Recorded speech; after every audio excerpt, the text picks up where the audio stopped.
Et un moment dans ta vie, un moment précis, peut-être que la prof t'a interrogé et t'a sorti une mauvaise réponse et toute la classe s'est foutue de ta gueule. Peut-être qu'on t'a sorti une seule fois, t'avais un gros nez, ou t'étais petit, ou gros. Peut-être que t'as essayé d'embrasser quelqu'un et on t'a esquivé. Peut-être qu'on t'a traité de radin, de relou, d'égoïste, de bizarre. Et ce moment t'a fait mal. T'as ressenti une honte qui t'a brûlé de l'intérieur et, crois-le ou non, ce jour-là, ta vie a changé. Car depuis cet événement dicte encore comment tu vis ta vie. Car sans t'en rendre compte, c'est aussi le moment où tu as signé un pacte, un verdict sur toi. Je ne suis pas assez. Et ouais, et depuis ce jour, tu cherches, et voilà ce que tu cherches. Tu cherches la validation des autres, tu cherches l'approbation des autres, tu cherches l'acceptation des autres. Et tu te retrouves à faire ou ne pas faire certaines choses. Genre, tu n'oses pas sortir sans maquillage, sans te coiffer. Tu n'oses pas poster une vidéo de toi sur YouTube. Tu n'oses pas dire ce que tu penses. Tu n'oses pas proposer un rencard. Tu n'oses pas augmenter, je sais pas, tes prix. Tu n'oses pas dire non. Et la plupart du temps, soit t'en as pas conscience et tu trouves ça normal, soit t'en as un peu plus conscience et tu crois souvent que ça vient d'un manque de confiance. Mais c'est beaucoup plus profond que ça. Et si t'es là à dire ouais, mais moi je m'en fous de ce que les gens pensent. Ah ouais? Ah ouais? Ok. Dessine-toi une tub sur le front. D'accord? Et va faire tes courses. Va faire tes courses comme ça avec une tub sur le front. Si tu t'en cognais vraiment de la vie des autres, ce serait qu'une formalité. Donc, si tu te préoccupes de la vie des autres, si ça contrôle même ce que tu oses ou n'oses pas faire, si ça contrôle ta vie à ton insu, j'ai une bonne nouvelle. Car d'ici à la fin de cette vidéo, ta perception de l'opinion des autres risque de changer à jamais. Et quand c'est le cas, t'as comme l'impression qu'on te retire une montagne du dos. Mais ouais, tu te sens tellement plus léger, tellement plus libre d'être vraiment quitté, sans être prisonnier du regard des autres. Tu vois, comme un fameux proverbe dit, tant que tu te soucies de la vie des autres, t'es leur prisonnier. Mais aujourd'hui, tu décides. Tu décides si tu restes prisonnier ou libre. Et pour ça, on va décoder ensemble une histoire vieille de 2000 ans, parce qu'elle décrit étape par étape le mécanisme exact qui te rend prisonnier du regard des autres, et surtout la sortie. Mais attention, c'est pas juste de savoir. D'ailleurs, j'imagine que tu as déjà vu des vidéos ou lu des livres sur le développement personnel, la spiritualité. Mais peut-être que le regard des autres te contrôle encore. Tu vois, la plupart des gens accumulent la connaissance exactement comme on collecte des cartes Pokémon. Mais rien ne change vraiment dans leur vie. Tu sais pourquoi? Parce que la connaissance, elle reste dehors.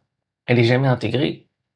Mais si tu veux, tout changement réel se fait de l'intérieur vers l'extérieur. C'est pour ça que tu vas avoir un protocole concret pour intégrer tout ce qu'on va voir ensemble, car ça va vraiment te permettre de libérer du regard des autres. Allez, go, je vais partager mon écran et on va mettre en place ces fondations, car pour construire haut, il faut avoir de solides bases. De solides bases. J'ai fait un peu le boucher. Donc, si tu es là à regarder cette vidéo, fais-toi une faveur. Donc, la première chose, c'est de prendre des notes. C'est des choses qui résonnent avec toi, prends des notes. Et deuxièmement, intègre. Car encore une fois, comme je le dis souvent, le savoir sans intégration n'est qu'une illusion de pouvoir. Donc, faut d'abord poser un truc qui est super important, qui est que le problème, c'est pas que les autres te jugent, d'accord? Le problème, c'est que tu cherches à être accepté par eux. Et ça, c'est une nuance qui est énorme. Et attention, parce que c'est subtil, la validation des autres, c'est pas mauvais en soi. Genre, ok, tu vois, c'est agréable, un compliment, c'est normal de kiffer d'être apprécié. Il y a rien de mal avec ces choses. Le souci, c'est pas la validation, c'est la dépendance à la validation. C'est quand ta paix dépend de leur regard, de leur jugement, quand tu as besoin de leur validation pour te sentir bien. c'est là que tu deviens prisonnier. Et quand c'est le cas, bah, c'est comme si on contrôle, tu vois, avec une télécommande. Genre un compliment te monte et une critique bah, te démonte. Et ouais. Et tu passes ta vie à essayer de contrôler une télécommande bah, qui est dans la page de quelqu'un d'autre, qui est dans la main de quelqu'un d'autre. Et la première chose à capter, c'est ça. Les autres ne sont pas la cause de ce que tu ressens. Non, ils sont juste l'écran. Faut comprendre un vieux principe hermétique qui est comme à l'intérieur, ainsi à l'extérieur. Ce qui est dedans se reflète dehors. C'est la loi de correspondance. Donc tu projettes sur le monde ce que tu crois déjà de toi. Donc si, dedans en secret, tu te juges dans le mauvais sens, d'accord? Bah dehors, tu vas voir ce jugement. Et voilà la preuve que c'est un miroir. Pense à une critique bah, qui t'a fait mal et demande-toi bah, pourquoi elle t'a fait mal. Si tu veux, c'est pas la critique en elle-même. C'est qu'elle a touché un truc que tu crois déjà sur toi. Quelque chose que tu sais déjà que c'est vrai, ou tu penses que c'est vrai. Et bien souvent, tu le refoules. Je sais pas, regarde, si quelqu'un te dit un truc genre que tu sais pertinemment que c'est faux, genre on te dit ok t'as les yeux verts alors que voilà, tes yeux sont marrons, bah tu t'en cognes, tu restes pas dessus, y a aucun doute. Par contre, si quelqu'un touche un truc dont t'as secrètement honte, ou un truc où une partie de toi, tu vois, doute déjà, d'une manière consciente ou inconsciente, bah c'est là que ça pique. Et ouais, c'est là que ça pique comme du piment de Cayenne. Et ouais. Donc la critique fait pas vraiment mal parce qu'elle, voilà, parce que elle peut être méchante. Elle fait mal parce que une partie de toi était déjà d'accord avec ce verdict. Et ouais. Et une critique fait mal seulement quand elle confirme un truc que tu crois déjà. C'est ça le point qui est important. Une chose que tu refoules d'ailleurs la plupart du temps. Donc les gens te renvoient pas leur avis sur toi. Ils te renvoient ton avis sur toi. Ils appuient, tu vois, sur un bouton que tu as toi-même installé. Parce que il y a déjà une voix, voilà, en toi, une voix qui t'accuse, qui te compare, qui te juge en permanence. Et le plus souvent, ben, tu l'entends même plus cette voix. Ouais, c'est comme le bruit que fait ton frigo, un fond sonore permanent qui dit genre t'es pas assez, mais que tu n'entends même plus, que tu ne remarques même plus tellement t'es habitué. Et pourtant, ce fond, il est là. Et il colore bah, tout ce que tu vis.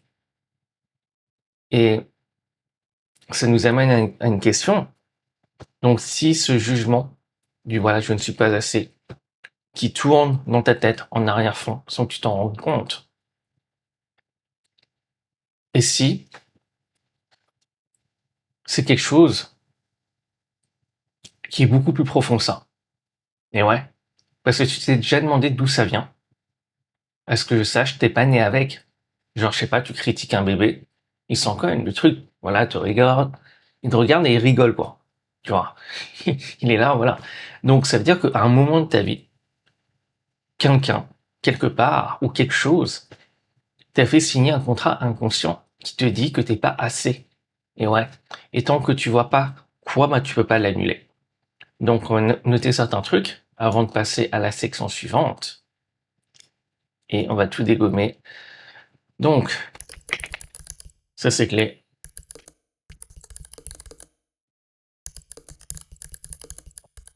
Parce que bien souvent, les gens se disent, ah, mais arrête de me juger, etc. Ah, mais t'as aucun contrôle dessus. Et ouais.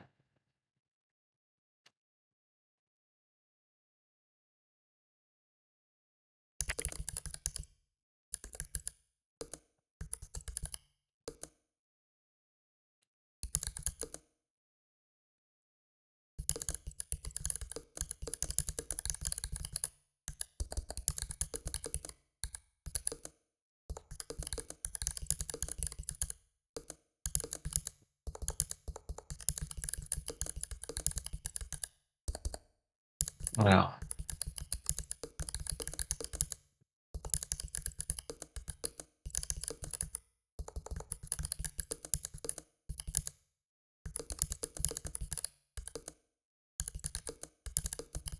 Ok, comme tu peux le voir, il y aura bon, probablement des fautes de frappe, mais bon, tranquille et tranquille.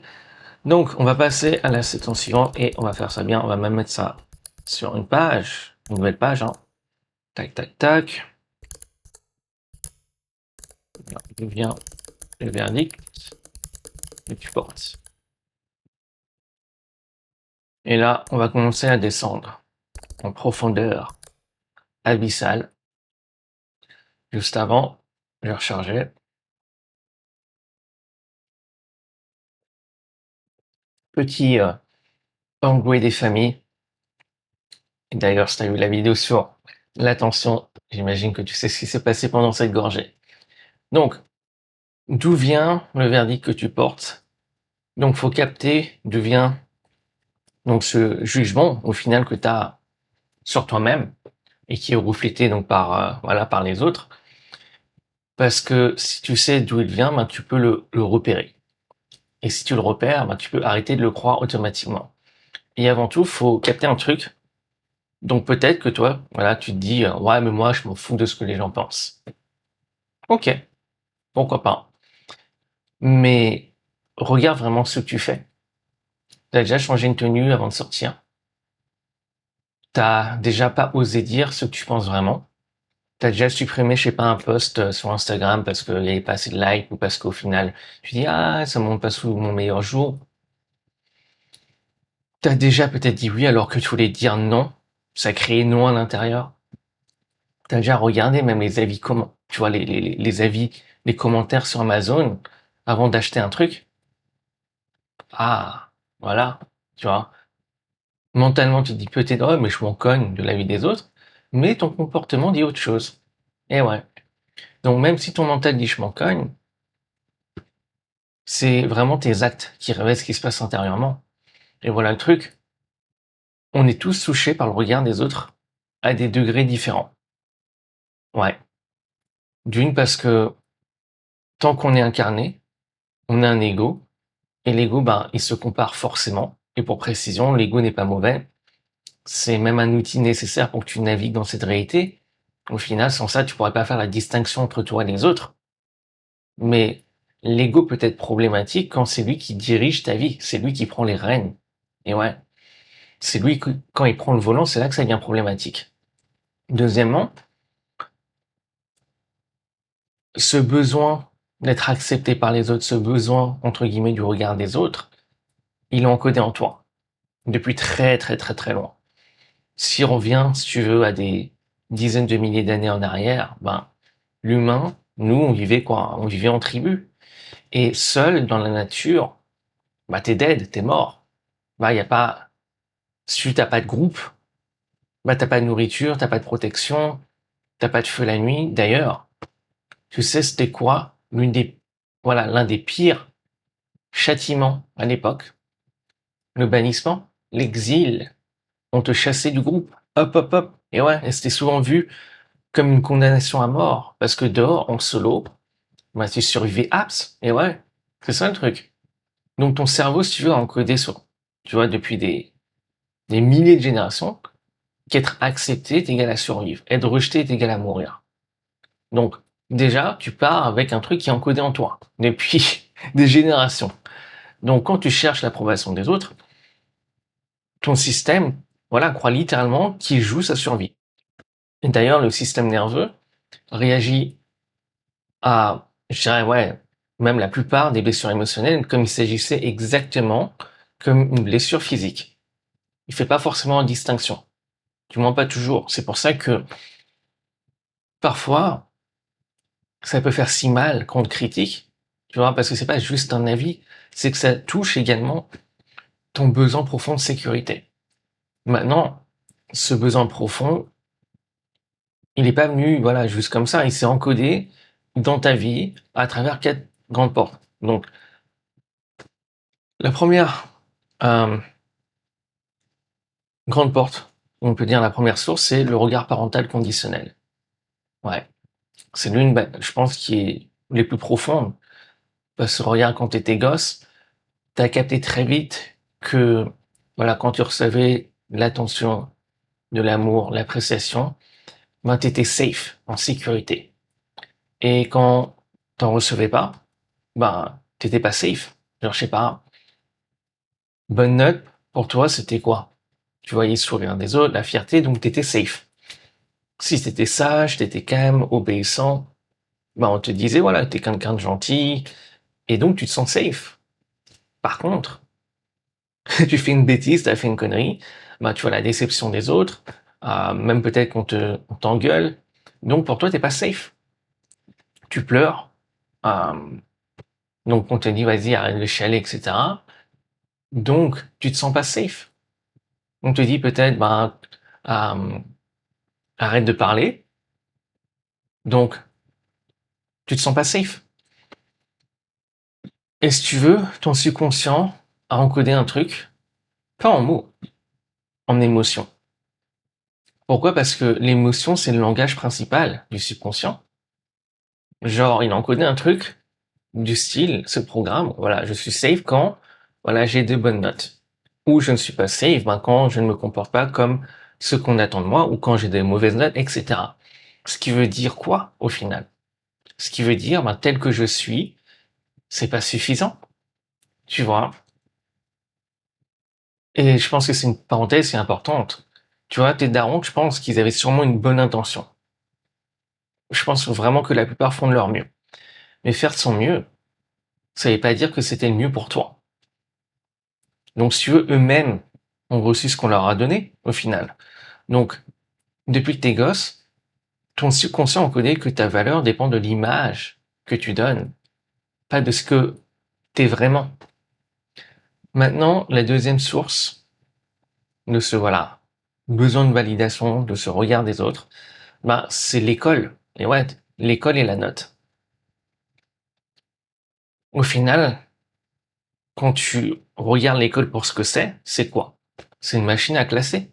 Des notes sur 20, tu deviens un chiffre. C'est une comparaison permanente. Et tu sais ce qui se passe dans ta tête à ce moment-là, voilà, quand t'es gosse. Genre, t'as une sale note, et direct, tu penses consciemment ou inconsciemment que t'es con. Et ouais. Et tu regardes la note du voisin, qui est mieux, et tu te compares. Et ouais. Et tu te dis direct, ben lui, il est meilleur. Donc, si lui, il est meilleur, ben toi, t'es moins bon, forcément. Et donc, ton cerveau, ben, il va loin. Il peut aller loin. Tu peux même entendre certaines choses. Ah, mais si t'as une mauvaise note, toi, tu vas finir avec un table de merde, tu vas finir à la rue, tout genre de choses. Donc, si tu veux une note sur 20, voilà, tu reçois une note, et t'en tires, si tu veux, un verdict sur toute ta valeur. Et voilà. Sur tout ton futur, même. Et surtout, voilà le truc qui est ouf, on t'apprend à ce qu'une autorité extérieure te dise si t'es assez ou non. C'est ouf quand y penses. Genre là, voilà, le prof, la prof, la note, le bulletin, t'apprends jamais, si tu veux, à te valider toi-même intérieurement. On te l'apprend pas, donc adulte, tu continues, tu cherches une note. Sauf que la note, maintenant, c'est genre quoi? Bah, la validation externe. Les likes sur Instagram, les commentaires sur YouTube, les compliments, l'approbation, je sais pas, du boss, l'acceptation des collègues. C'est la même mécanique. Juste un autre carnet. Maintenant, on va voir la troisième source de ce besoin, entre guillemets, voilà, besoin de regard des autres, du jugement des autres, c'est la blessure fondatrice. Et ça, j'en ai parlé un peu au début. Donc, souvent, il y a un événement très particulier qui t'a émotionnellement marqué et qui s'est, entre guillemets, gravé. C'est pour ça que d'ailleurs, voilà, comme je t'ai dit, le langage du subconscient, c'est pas tant la répétition, c'est plus l'émotion. Pour moi, c'est d'abord l'émotion, ensuite peut-être la répétition et les symboles. Voilà les trois langages voilà, principaux. Mais d'abord, l'émotion. Au final, regarde, tu peux avoir un seul événement qui t'a foutu la honte comme jamais, qui t'a marqué émotionnellement, je fais un peu le boucher, juste un seul. Je parle pas de deux, d'accord, événements, mais un seul, et ça te marque pour toute ta vie. Car voilà, si tu veux, le subconscient, il transcende le temps linéaire. Ce qui explique pourquoi même, voilà, un truc qui s'est passé genre il y a 20 ans, bah, continue encore à se rejouer en boucle. Et ouais. Et bien souvent inconsciemment, genre tu t'es trompé en classe il y a 15 ans, tout le monde s'est foutu de ta gueule, tout le monde s'est marré, et t'as conclu un verdict à ce moment-là. Genre c'est dangereux si je m'expose. Et maintenant aujourd'hui, sans savoir, bah tu sais pas pourquoi t'as du mal bah, à le montrer. Tu veux lancer une chaîne YouTube, ah, t'arrives pas, ça bloque. Ou genre, voilà, tu t'es fait tromper il y a 5 ans, et t'as conclu le verdict, bah, tu n'es pas assez désirable. Et donc, aujourd'hui, sans même s'en rendre compte pourquoi, bah, tu sabotes tes relations amoureuses sans savoir, voilà. Ou, je sais pas, il y a un proche qui t'a balancé, genre, il y a 7 ans. Toi, tu feras jamais rien, t'es un bon à rien. Et à ce moment, tu dis, oh, vas-y, mais, bon, bah, les couilles, vas-y, tu dis de la merde, tu crois vraiment que je te crois. Mais, peut-être qu'une partie, d'accord, inconsciente, une partie de toi, a cru cette chose, l'a pris au pied de la lettre, et donc aujourd'hui, sans même vraiment savoir pourquoi, tu n'oses pas entreprendre, tu peut-être lancer un business, mais voilà. Et je dis pas forcément c'est exactement ça, mais bien souvent, il y a un moment symbolique. Et ça peut être également, voilà, comme une combinaison de choses, mais bien souvent, il y a un moment qui est symbolique.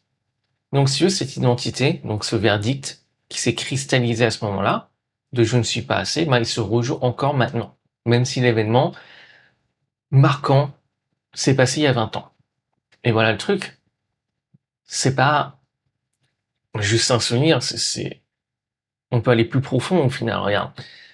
C'est aussi un truc qui se trouve dans le corps, dans ton système nerveux, parce que ton système nerveux, il a associé une sensation lors de cet événement. Ce qui explique pourquoi, bah, parfois, voilà, t'as l'impression de ressentir une sensation déplaisante qui, tu vas dire, mais ça sort nulle part. Genre, je sais pas, tu te lèves le matin et tu ressens un poids. Tu vois, déplaisant. Tu rentres à la maison et tu ressens un poids. Tu vas au taf, tu ressens un poids qui est déplaisant, tu vois, un truc lourd comme si tu avais une montagne sur le dos. Et tu n'arrives pas vraiment à expliquer d'où ça vient, pourquoi tu te sens comme ça. Et cette sensation, moi, si tu veux, c'est la manifestation physique même d'un verdict que tu as sur toi. Ouais, bien souvent, c'est ça. Maintenant, la quatrième source de ce besoin de validation, c'est les réseaux sociaux. Si tu veux, donc avant les réseaux sociaux, bah, tu te comparais à qui? Bah, aux gens que tu connaissais plus ou moins, genre ton quartier, ton boucher du quartier. Tac, tac, boucher, hein, t'as vu? Les gens de ton taf. Maintenant, et c'est encore le cas, tu vois, mais maintenant, rien. Il y a une couche, bah, tu te compares à la planète entière, tu vois, sur Instagram, et en 10 minutes, bah, tu vois des dizaines de personnes qui ont une vie mieux que la tienne, entre guillemets, hein. Et ton subconscient, bah, il conclut, bah, en silence, tous les jours, bah, voilà, je suis en retard, les autres sont mieux que moi, je ne suis pas assez. Et le truc le plus ouf, bah, tu compares ta vie, qui est faite, si tu veux, d'un intérieur, comme, voilà, ton identité, tes croyances implicites, tes doutes, tes émotions. Donc, ce qu'on pourrait dire, voilà tes coulisses au final. Et tu compares, ben, si tu veux, tes coulisses au spectacle monté des autres. Tu vois, le spectacle que voient les gens. Leur meilleur moment. Parce que, au final, la plupart du temps, ce qui te montre, bah, c'est les meilleurs moments, tu vois. C'est pas forcément les coulisses. Donc, si tu veux, c'est déjà, voilà, le match, il est truqué d'avance. Donc, tu ne peux pas gagner. Au final, regarde, tu vois le schéma que, peu importe la source, ça vient quand même de ce besoin de profonde sécurité. Parce que ce besoin de sécurité, ben, il est profond comme l'humanité. Et ouais, regarde, pyramide des Maslow. Ouais, tu vois. Donc, ce besoin, celui d'appartenir pour survivre, ben, il est encodé depuis des générations. Et donc, si tu veux, la vie, entre guillemets, la vie l'a transformé, tu vois, source après source, en je ne suis pas assez. Donc, que ce soit le regard parental, l'école, une blessure profonde marquante, ou les réseaux sociaux, c'est toutes des portes qui vont nourrir cet aspect-là de voilà, je ne suis pas assez. Donc, au final, c'est pas vraiment étonnant que tu cherches l'approbation dehors quand, depuis que t'es petit, on t'a appris à dépendre de cette approbation. Ça veut pas dire pour autant que t'es condamné à le dépendre. Et c'est pour ça que t'es probablement là à regarder cette vidéo. Donc, d'ailleurs, regarde, si on remonte très très loin, tout ce que je te dis, c'est pas nouveau, tu vois. Si tu regardes, voilà, le proverbe 23:7, ben, ça dit que l'homme est tel que les pensées de son âme. Voilà, l'homme est tel que les pensées de son âme. Donc, au final, ce que tu penses de toi, au fond, ben, c'est ce que tu deviens. Tu vois, donc maintenant que tu sais d'où vient, voilà, ce verdict de je ne suis pas assez, ben, accroche-toi, car sur ce verdict, il fait un truc bien plus hardcore, flippant, que te bousiller le moral. Il devient littéralement la réalité dans laquelle tu vis. Et ce mécanisme derrière ça, il est profond. Et il risque même de retourner le cerveau. Donc prépare-toi à la séance de kiné.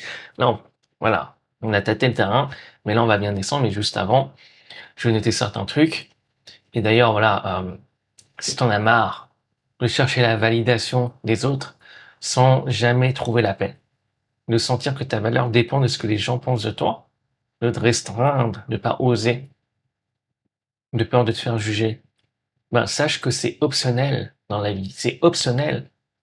Et donc, si tu veux aller plus loin que cette vidéo, que tu veux bosser en privé avec moi, avoir un accompagnement qui est personnalisé pour ta situation, ta vie, ta fréquence, on check le lien en description. Et je notais certains que trucs.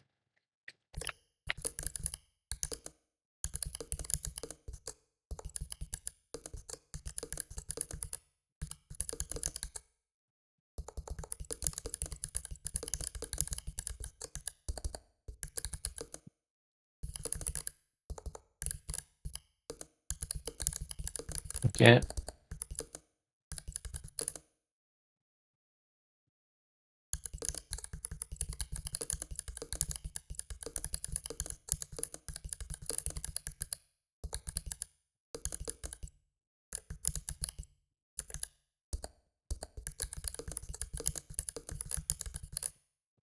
Et oui, comme ça, confusion.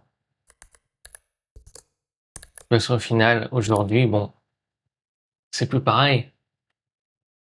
Voilà, j'imagine, voilà, si tu te retrouves, voilà, on tu t'es fait pas accepter d'un groupe, du groupe de ton club de bowling, ben, tu survis, tu vois. Dans ton groupe du cercle des poètes disparus, ben, tu survis, tu vois. Donc, on va mettre les 4 sources.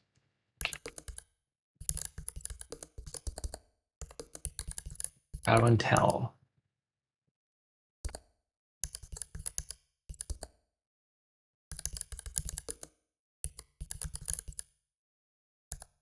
Symbolique. Réseau. Ok, d'accord. Réseaux sociaux. Réseaux sociaux, ouais. Allez, un petit tac, tac, tac, bam, bam. Donc, là, on va descendre.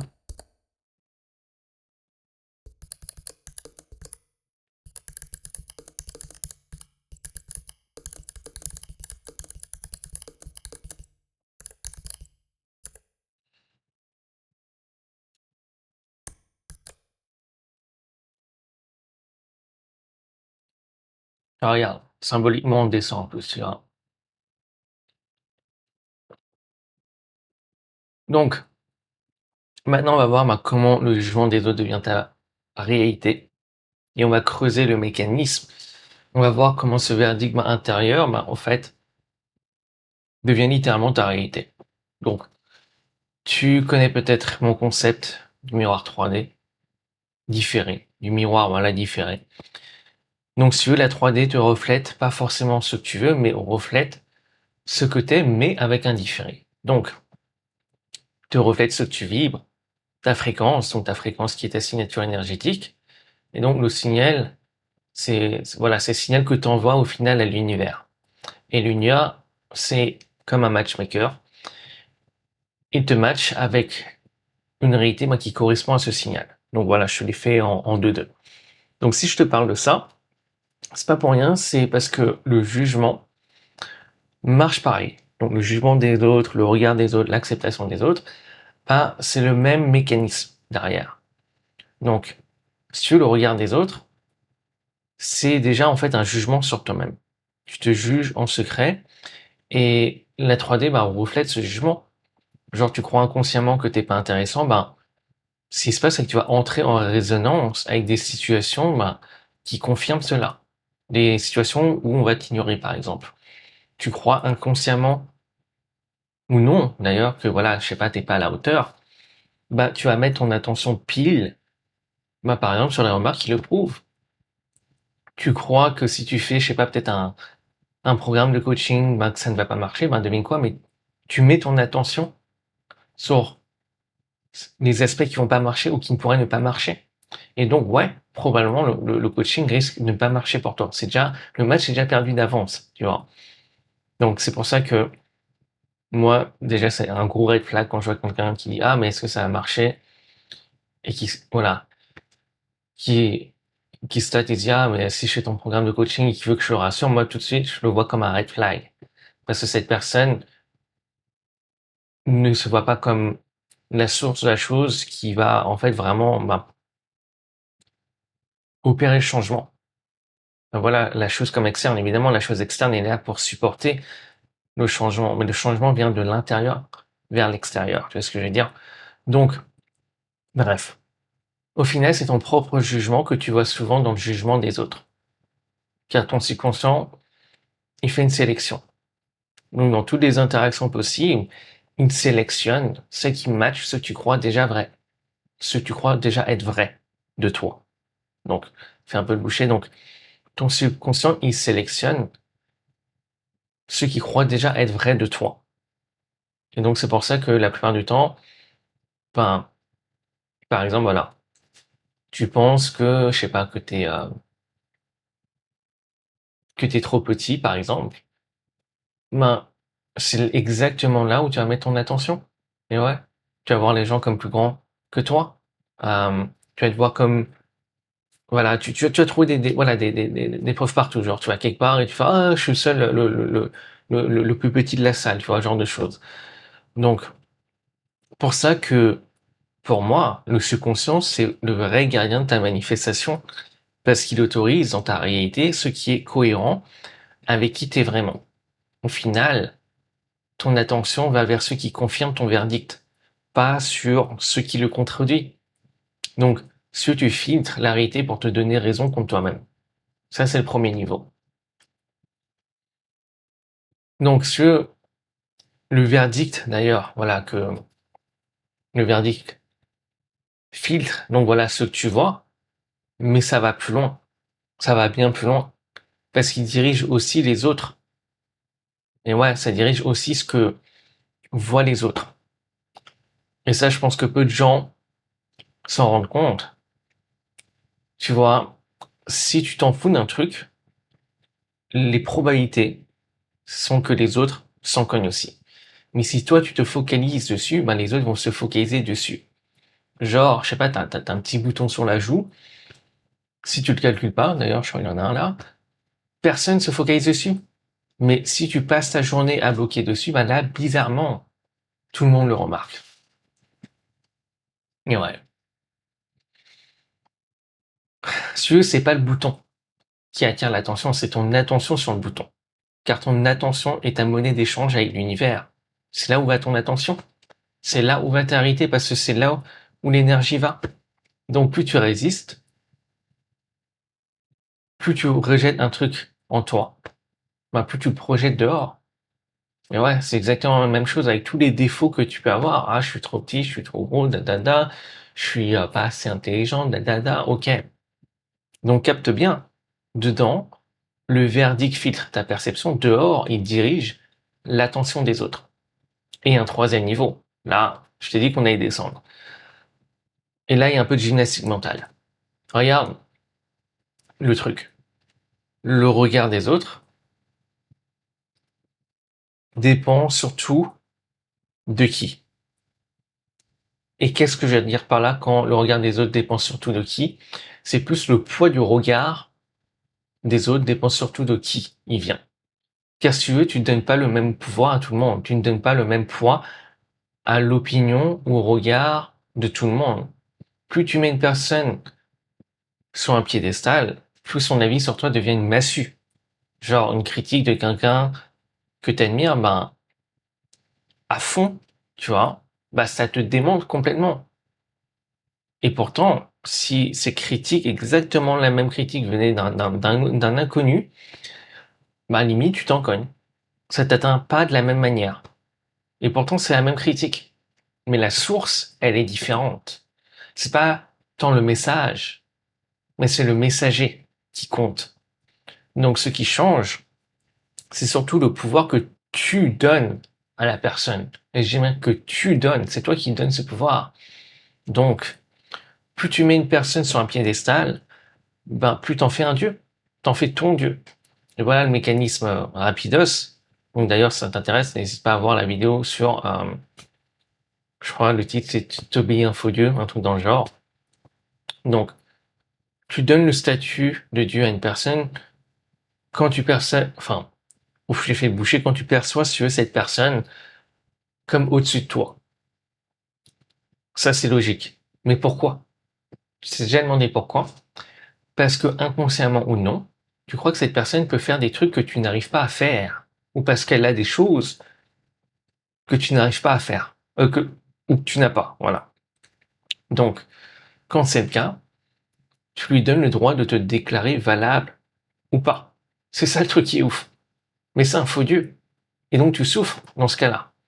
Car tu sacrifies ta paix sur l'autel de son avis, de son opinion, de son regard. Et là, attends, parce que le pire dans tout ça, et là on descend encore, c'est que ce regard devant lequel tu te mets à genoux, il ne te concerne même pas vraiment. Et ouais, tu vois, chaque personne qui te regarde, ben, elle te regarde à travers ses propres lunettes. Et qu'est-ce que je veux dire par lunettes? Par son identité, à travers son identité, c'est filtré, d'accord? Par ses croyances, ses émotions. Donc personne te voit vraiment comme t'es vraiment. Chacun voit une version de toi filtrée par ses propres filtres. C'est pour ça que deux personnes peuvent te regarder, d'accord, en même temps, et voir deux personnes complètement différentes. Une personne peut te trouver sympa et l'autre peut trouver que t'es complètement un tarbat de l'espace, tu vois. Ou même physiquement, une personne peut te trouver genre fraîche et une autre va te trouver complètement éclatée, tu vois. Et là, tu te dis peut-être, ah mais ça semble un peu contradictoire. Car si tu veux, depuis le début, voilà, je te dis que les autres sont ton miroir, donc ils te renvoient ton avis sur toi. Et maintenant, je te dis un truc du genre, voilà, ils te voient à travers leurs lunettes, leurs filtres, et que du coup, leur regard parle d'eux. Mais celui, il y a une nuance qui est super importante. Et les paradoxes sont super importants. Si tu te souviens donc de la loi de correspondance, donc comme à l'intérieur, ainsi à l'extérieur, cette loi s'applique à tout, à tout, à tout, à tout dans l'univers. Donc, quand quelqu'un te regarde, il projette son intérieur sur toi. Exactement comme toi, tu projettes le tien sur le monde. Quand quelqu'un te juge, si tu veux, il y a deux miroirs dans la pièce. Donc, le sien et le tien. Son jugement, si tu veux, c'est son miroir. Il se voit à travers toi. Ta réaction, c'est ton miroir. Tu te vois à travers ses mots. Et ouais, si tu veux, c'est la même loi. C'est juste deux directions qui sont différentes. C'est pour ça que la même remarque, la même critique peut glisser sur une personne exactement comme une nouvelle poêle en téflon. Bam, le truc, ça glisse, t'as pas besoin d'huile, pack, ça glisse tout seul le truc. Et ça peut détruire une personne. Donc soit ça peut glisser, soit ça peut détruire une personne. Pour la même remarque. Tu vois. Parce que le miroir intérieur est différent. Et là, si on peut encore descendre. Donc si son jugement, voilà, le jugement de la personne parle d'elle, et que ta blessure parle de toi, alors le regard objectif des autres, ce que, entre guillemets, voilà, tout le monde craint, ce fameux regard des autres, il n'a jamais existé. Et ouais, personne t'a jamais vraiment regardé. Il y a juste deux mondes intérieurs qui se clashent. Au final, chaque jugement est un autoportrait. Quand quelqu'un te critique, monsieur, il te tend son autoportrait et quand ça te blesse, c'est le tien qui répond. Donc tu te mets à genoux devant un autoportrait qui n'est même pas le tien. Donc maintenant, quand tu y penses, quand tu chasses la validation de quelqu'un, tu chasses quoi au final? Une autorisation. Et c'est pas n'importe quelle autorisation, c'est ton autorisation, une permission intérieure d'être comme tu es ou non. Et cette permission dicte ce que tu oses ou non. Ce qui fait que ça contrôle ta réalité. Genre, un exemple, tu veux lancer une chaîne YouTube, mais genre tu veux pas montrer ton visage. Tu préfères une chaîne sans visage, tu vois, faceless. Et tu te dis, bah tiens, moi je tiens à ma vie privée. Pour ça que je veux pas montrer ma ganache. Genre c'est pas mon truc de m'exposer. Et sûr, il y a peut-être du vrai là-dedans, d'accord? Pour certains, ok, c'est sincère, mais souvent, c'est bien plus profond.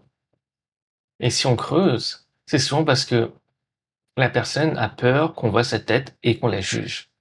Peur d'un commentaire sur son physique, peut-être sur sa voix, sa manière de parler, sa manière, voilà, de dire les choses, la manière peut-être, je sais pas, que dont les feedbacks vont lui envoyer, peut-être, voilà, elle a peur qu'on lui dise que elle raconte de la merde, elle a peut-être peur de se sentir invalidée. Au final, rien. C'est la peur que le verdict qu'elle porte déjà sur elle-même soit confirmé dehors. Et ouais. Donc si tu veux, la vie privée, souvent, c'est juste l'emballage qui se cache derrière ce que tu refuses de voir. Mais ouais. Car derrière l'emballage, c'est bien souvent, bah, je ne suis pas assez. Je ne me sens pas assez comme je suis. Et je ne dis pas que tu ne dois pas avoir une chaîne, voilà, sans visage. C'est pas ça le truc. Mais d'être conscient de certaines choses. De d'où vient, voilà, ce besoin de d'avoir, voilà, de ne pas montrer ton visage, tu vois. Et au final, ça, tout ce que je te dis, c'est valable pour, voilà, pour tout, tu vois. Genre, voilà, quand tu dis, tu te retrouves à dire, ah, c'est pas le bon moment pour lancer mon business. Peut-être qu'il y a du vrai, mais souvent, ça peut venir d'un truc qui est bien plus profond. Peut-être que ça a peur de te planter devant les autres, car t'as peur que ça confirme ton verdict interne que t'es pas assez. Peut-être que, voilà, genre, je sais pas, tu dis, t'as pas le temps pour être en relation. Ben, peut-être qu'il y a du vrai, mais peut-être également, c'est bien plus profond que ça. Ça vient peut-être de ta peur d'être rejeté, car cette peur, voilà, si ça arrive, ben, ça va confirmer ton verdict que t'es pas assez, que tu portes déjà en toi. Donc, si tu veux, le verdict que tu portes sur toi, ben, il décide même de ce que tu oses faire ou ne pas faire. Il te met des barreaux. Et tu crois que c'est toi qui choisis librement. Mais c'est le juge intérieur, celui qui décide à ta place, constamment. Tu vois le délire? Ce choisi, enfin, ce verdict, bah, choisis tes actions. Ce que ouf, j'ai fait le boucher. Ce que tu t'autorises à faire. Qui tu t'autorises à être. Et quand je te dis ces choses comme ça, là, peut-être qu'entends, tu dis, mais peut-être que ça fait de sens, ou non, j'en sais rien. Et tu dis, ah, mais je le comprends, mais du coup, comment voilà. Pourquoi, voilà, je me soucie encore. Et que tu te dis, bah, du coup, enfin, pourquoi je me soucie encore, voilà, de la vie des autres, et tu te dis, ah, bah, du coup, bah, j'imagine, la solution, c'est juste ne plus me préoccuper, voilà, du regard des autres. Mais ça, c'est un piège. C'est exactement ça le piège. Et c'est ça qui est ouf. Et là, on va descendre dans un instant parce que j'ai noté certains trucs juste avant. Donc,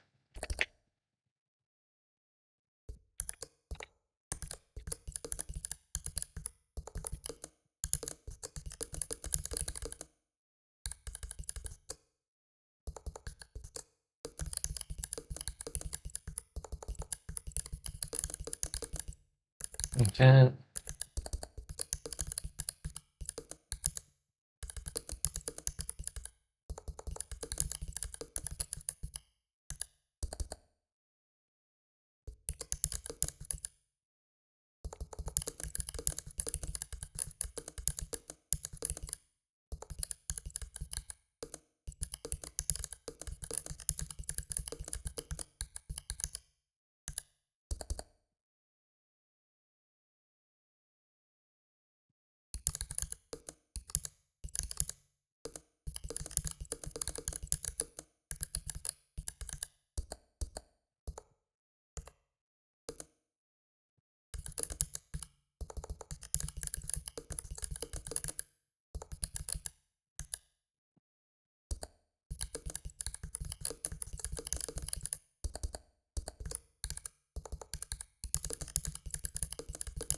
Ok. Ah, on va mettre. Ouais. Et-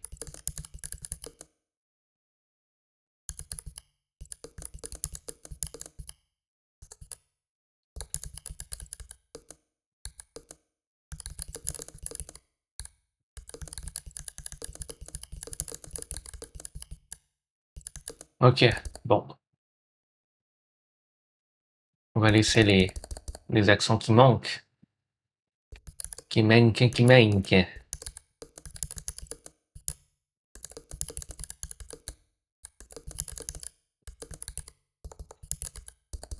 On va mettre ça en gras, petit filet d'huile d'olive. Tac, tac, tac. On fait glisser ça.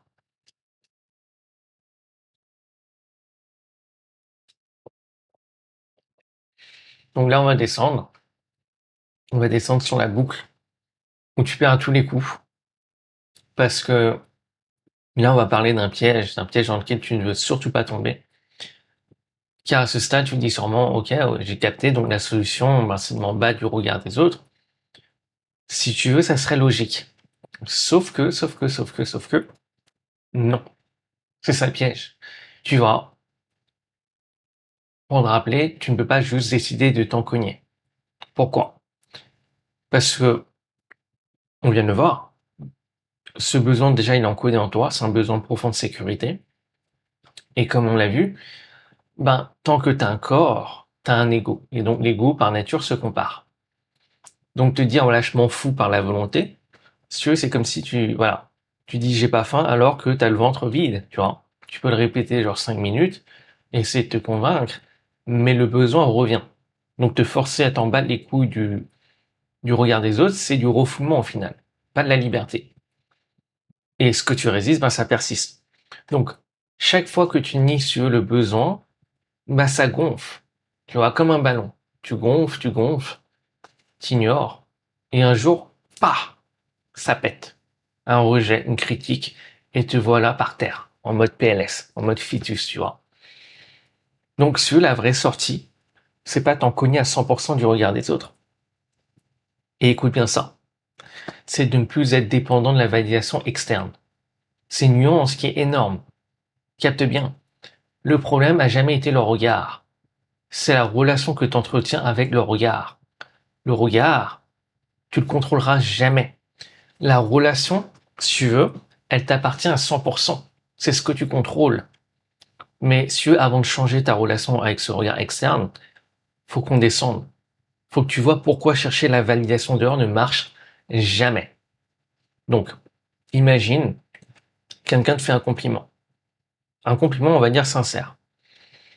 Genre, waouh, toi t'es vraiment balèze, j'admire ce que tu fais. Et qu'est-ce qui se passe, tu vois, dans ta tête, peut-être, il y a une petite voix, voilà, elle dit ça par gentillesse. C'est pas vrai. Il doit dire ça à tout le monde. Lui, il veut un truc de moi. Et peut-être quand, voilà, si le compliment est pas sincère, peut-être que c'est vrai. Mais si voilà, le problème, le vrai problème, tu le vois, même quand on t'approuve, voilà, entre guillemets, on t'accepte, on te complimente, une partie de toi refuse. Donc ça compte pas. Mais là, tu te dis peut-être, ouais, mais moi, si on me complimente, j'accepte direct. J'accepte direct, moi. Ok, ok, mais sois honnête. Il y a pas un domaine où le compliment ne passe pas, où tu rejettes, où tu refoules, où tu crois pas à la personne. Tu vois, tu reçois peut-être bien les compliments sur les trucs où tu n'as aucun doute, mais sur ta zone de doute, là, ah ouais, là, le compliment, il passe pas. Et ouais, là, t'as plus la poêle téflon.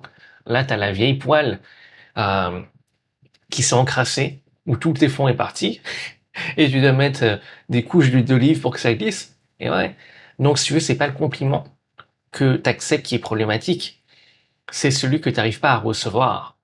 Et même si tu arrives à recevoir un compliment, bah, pose-toi la vraie question. La vraie question qui est, est-ce que tu as besoin de ce compliment? Est-ce que tu en as besoin? Parce que si tu veux recevoir un compliment, c'est une chose. En avoir besoin, c'en est une autre. Et quand tu es dans ce besoin de validation externe, bah, tu tombes dans une boucle. On ne te valide pas, bah, tu as mal, tu souffres, le verdict est confirmé. Par contre, voilà, même quand on te valide, tu crois pas à la validation, tu la rejettes. Donc, quoi qu'il arrive, bah, tu perds.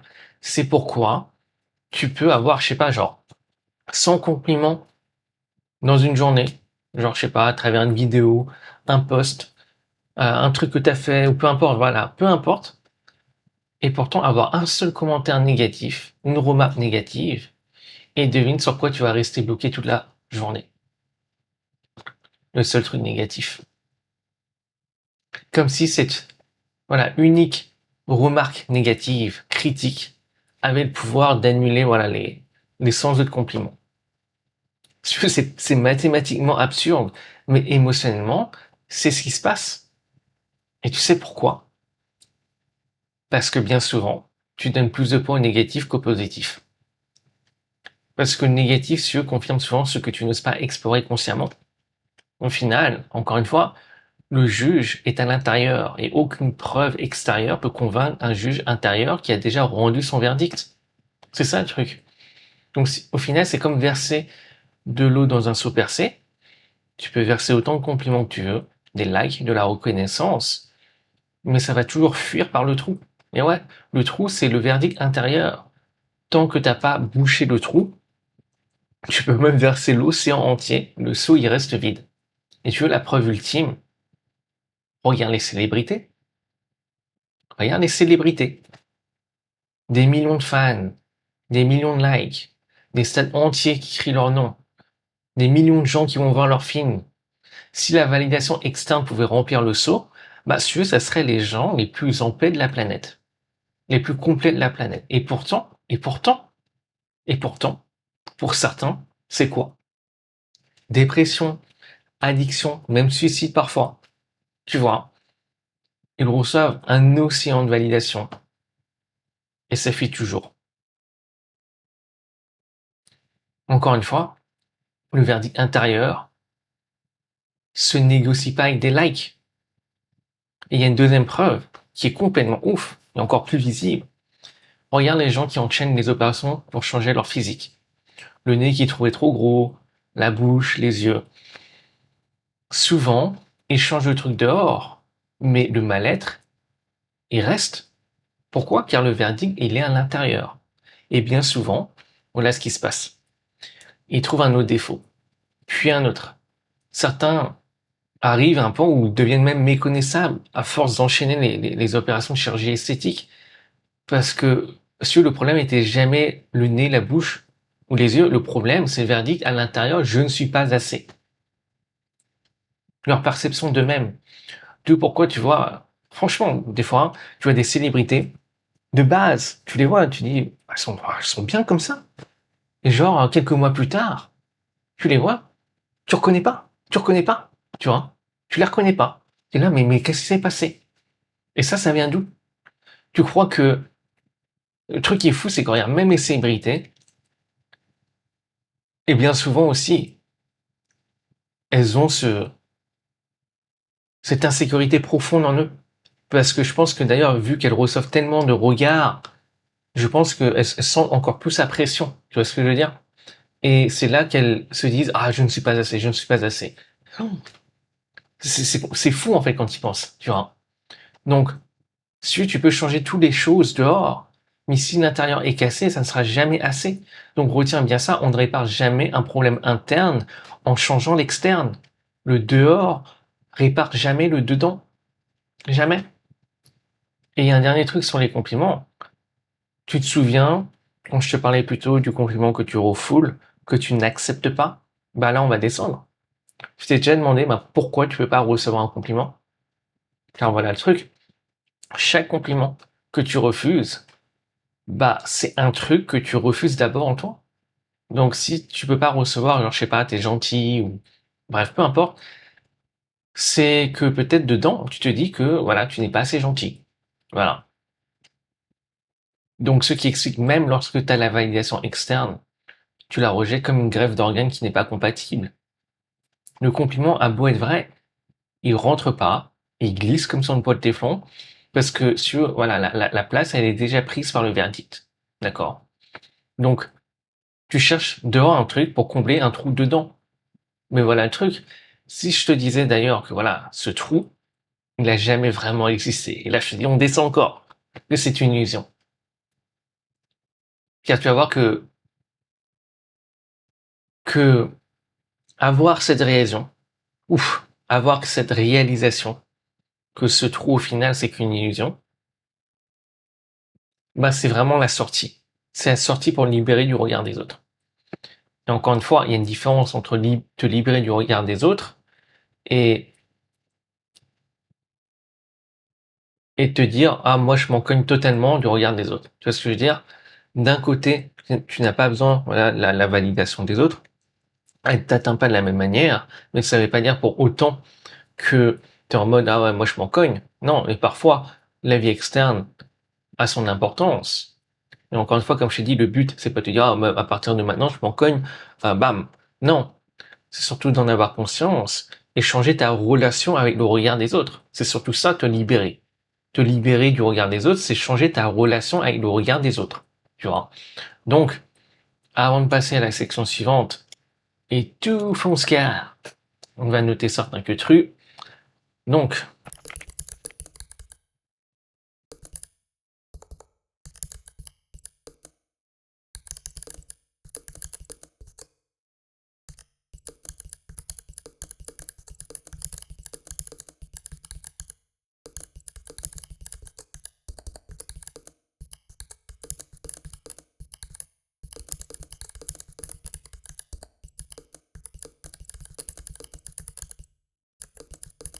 euh,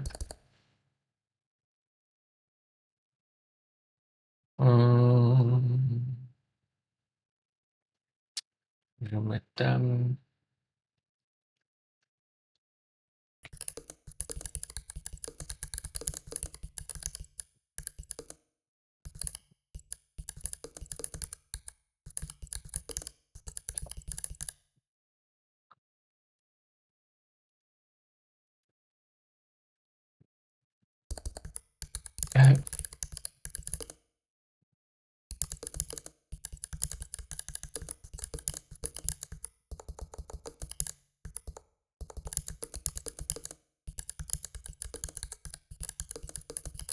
ok, cool.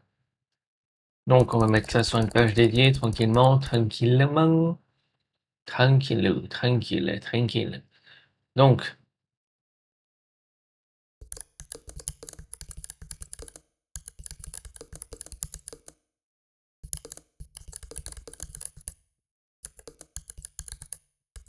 et là, on va descendre. On va descendre.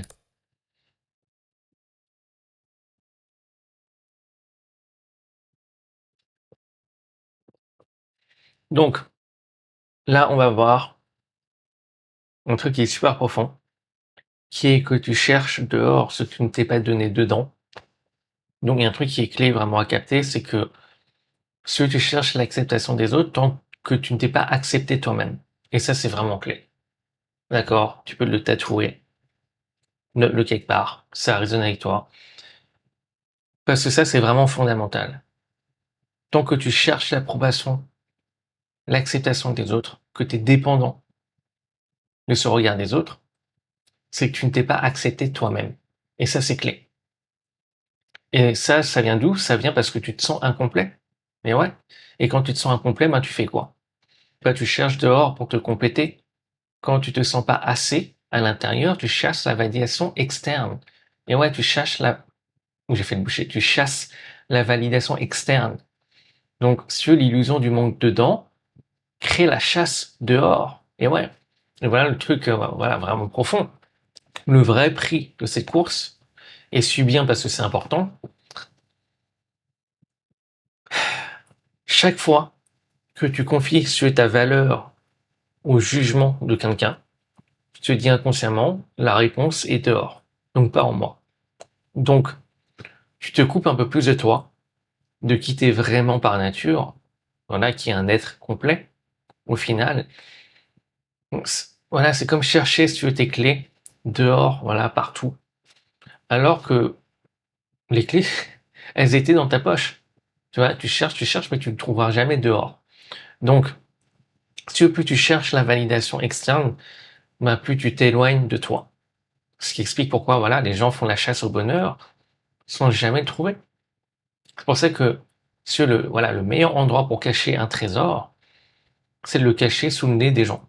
Littéralement. C'est pour ça que si tu dis aux gens qu'ils ont un trésor, devine quoi? La plupart, ils vont chercher à l'autre bout du monde, dans une grotte, sous l'océan. Personne ne pense. Et si c'était déjà en moi? Pourquoi? Parce que l'esprit humain est naturellement tourné vers l'extérieur. C'est ça le truc. Mais si tu regardes, que dit le Luc 17, 21? Le royaume de Dieu est en toi. Tu vois? Les gens cherchent, je sais pas, peut-être le salut, Dieu même, le paradis, dehors. Mais Jésus répond, mauvais, mauvais endroit plutôt. Mauvais endroit. Donc, le trésor, si tu veux, il est caché. Mais en toi. Donc, chercher dehors, c'est le mauvais endroit. Tu ne le trouveras pas dehors. D'où aussi pourquoi on a le Matthieu, voilà, 13,44. Le royaume des cieux est comme un trésor caché dans un champ. Voilà, c'est un truc du genre, mais c'est très très proche. Donc, pourquoi cacher? Pourquoi enfoui? Pourquoi pas, voilà, poser sur une table, comme ça tout le monde le voit? Parce que si tu veux, symboliquement, la vérité la plus précieuse est toujours cachée sous la surface. D'ailleurs, le soufisme, qui est voilà la branche mystique de l'islam, dit la même chose, qui est voilà, les gens parcourent le monde entier à la recherche de ceux qui étaient déjà dans leur propre maison. Et tout ça, si tu veux, ça se résume à une chose. L'opinion des autres a du pouvoir sur toi seulement dans la mesure où ta propre opinion de toi ne compte pas. Ouais, tu vois. Si ton avis sur toi avait vraiment du poids, bah, l'avis des autres devient juste un optionnel. C'est du bonus, pas un besoin. C'est pas un verdict. Que tu l'as ou non, bah t'es bien, t'es good, tu vois. Donc, quand t'as pas d'avis solide sur toi-même, quand tu te sens incomplet, c'est là que tu ressens le besoin d'emprunter l'avis des autres, l'opinion des autres. Et encore une fois, je dis pas que c'est mauvais. Depuis le début, je le dis. C'est la dépendance, c'est ta relation avec ce regard, avec ce jugement des autres, avec l'avis des autres. Donc, si tu veux, voilà, le vide intérieur, il aspire l'opinion extérieure.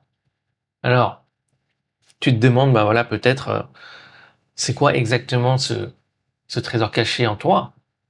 Pour ça, comme je t'en ai parlé en début d'intro, on va descendre dans une histoire vieille de 2000 ans. Une histoire qui est relativement connue, je pense, mais qui est souvent, voilà, qui est pas, voilà, qui est mal, j'aurais comprise.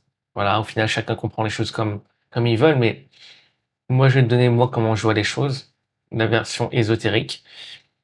Et c'est important parce que si tu sais décoder cette histoire, comme on va le faire, ben, ça change littéralement ta perception sur qui t'es vraiment. Et le regard des autres, ben, ne t'attend plus de la même manière. Ta relation aux autres change complètement. Donc, juste avant, je vais noter certains trucs. Pas besoin de le mettre en gras.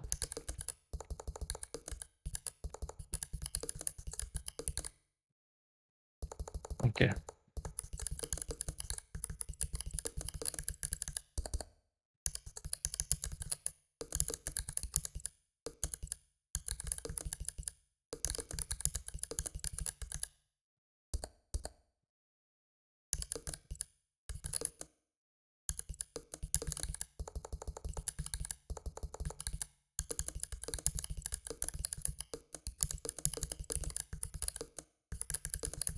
Et ça peut être dur pour, voilà, pour certains, mais voilà, ça te montre ce qui se passe intérieurement. Voilà, que tu perçois encore comme incomplet. Et donc, voilà, il y a le trésor derrière. Euh,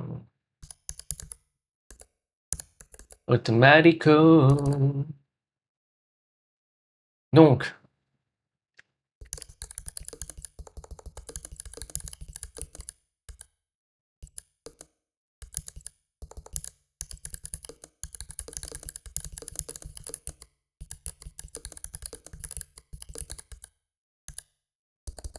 ok.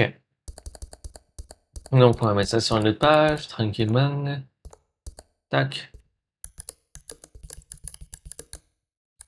Entrer à la casa, à la maison. Ok, donc,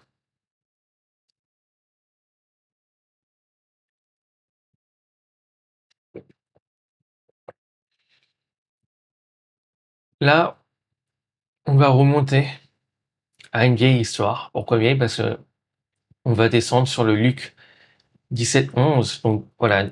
Non, le 15-11. Ouais, le 15-11. Donc, du 15-11 au 15-32. D'accord? Donc, c'est l'histoire d'un père avec deux fils. Et un jour, le plus jeune vient voir son daron et il lui demande ben, sa part d'héritage. Tout de suite, maintenant. Vas-y, donne-moi ma part, daron, tu vois. Donc tu réalises le bail d'héritage. Normalement, voilà, tu touches à la fin quand le daron il clame, tu vois. Donc le fils, en gros, il dit voilà, j'attendrai pas que tu clames, file-moi mes thunes et voilà, je me casse. Et le truc, voilà, le truc c'est que le daron, bah, lui dit oui. Et, là, il le retient pas, il force pas à rester, lui donne sa part. Et le fils se casse loin, dans un pays lointain, il flambe tout loin. Ah, il est en mode débauche. Teuf, excès, prostituée, l'argent qui coule, quoi. Donc il cherche, sur le bonheur, voilà, dehors, dans le regard des autres, dans ce qui brille, et un temps, voilà, il se sent, entre guillemets, comblé, ça marche, il se sent vivant, entouré, validé, puis l'argent, voilà, commence à partir, l'argent, voilà, même part, et avec l'argent qui part, ben, les amis partent, les gens partent, puis il y a une famine qui frappe le pays, donc lui, il se retrouve, voilà, à bosser dans, on pourrait appeler ça, voilà, une ferme, et il est affamé. Il finit par garder des cochons. Il a tellement faim, il crève tellement de faim que il est là à considérer, à vouloir manger ce que mangent les cochons. Donc là, il est, voilà, il est tombé tout en bas, il a touché le fond, parce que lui, au final, il était chercher, voilà, chercher une vie plus grande. Et il se retrouve, bah, maintenant, bah, plus bas que jamais. Et il est complètement dans la boue, et c'est dans la boue qu'il a un déclic. Il s'est dit, mais, putain, mais qu'est-ce que je fous là? Qu'est-ce que je fous là? Même chez mon daron, même, voilà, ses employés mangent à leur faim. Je crois dans le texte, on parle même d'esclaves, mais bon, de toute manière, il y a du symbolique, etc.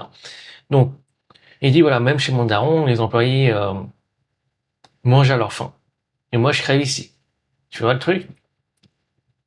Ce qu'il cherchait, si tu veux, partout dehors, genre la sécurité, l'abondance, sa place, c'est à la maison depuis le début. Et d'ailleurs, dans le texte, je crois qu'il dit même, voilà, même, il dit que voilà, c'est chez son père, les, voilà, les je sais plus, voilà, c'est pas forcément le mot employé, mais il y a bien le mot abondance. Ils ont du pain en abondance. Je crois que c'est ça. Voilà. Donc, si tu veux, là, voilà, il cherchait dehors, bah, tout ce qu'il avait déjà. Donc, il décide de rentrer. Mais si tu veux pas en tant que fils, non, non, non, non. Il n'ose pas, il a trop honte. Trop la honte, tu vois. Donc, il commence à préparer son discours intérieurement. Genre, il dit, putain, merde, père, voilà, j'ai merdé, je mérite plus d'être ton fils.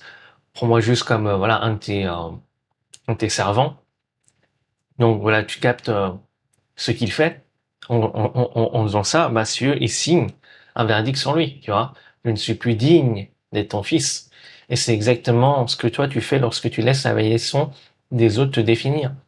Donc, il se dit, voilà, je ne suis pas assez, je ne mérite pas. Et donc, il rentre, et son chemin du retour, alors qu'il est assez loin, il y a un truc de ouf qui se passe, c'est que le daron le voit. Le daron est là. Mais loin, tu vois. Ce qui veut dire que le daron le guettait depuis tout ce temps-là, probablement même tous les jours, depuis voilà un bon bout de temps. Et qu'est-ce qu'il fait le daron? Littéralement, il court, pas, il active le mode Usain Bolt, pas, mais il est déter, il court, tac, tac, tac, tu vois. Et tu vois, à l'époque, voilà, c'est pas un détail anodin, parce qu'à l'époque, un daron, voilà, un homme respecté, un père, ça court abs, voilà, c'était genre indigne, ridicule. Mais lui, il est en mode, Mon balèque, tac, tac, tac, relève sa tunique, et il court, bam, bam, bam, comme un gosse, voilà. Il court, vers son fils qui est couvert, voilà, de boue et de honte. Et donc, le fils qui a la honte, la honte comme jamais, il commence à dire son discours, voilà, père, tu fais de la merde, je ne suis plus digne d'être ton fils. Mais le père le laisse même pas finir. Tu vois, il le laisse même pas finir. Il le serre dans ses bras, il l'embrasse. Donc, si tu veux, le daron l'accueille avant qu'il ait fini de demander pardon ou de demander quoi que ce soit. Tu vois. Et le daron, tout de suite, ce qu'il fait, c'est qu'il demande donc à ses serviteurs qu'on lui remette la plus belle robe, un anneau et des sandales. Mais ça, c'est voilà, détail symbolique, on va pas rentrer dedans, d'accord. Parce que déjà la vidéo elle est relativement dense, mais bon, bon, voilà, la robe, on peut le voir comme voilà l'identité. Donc,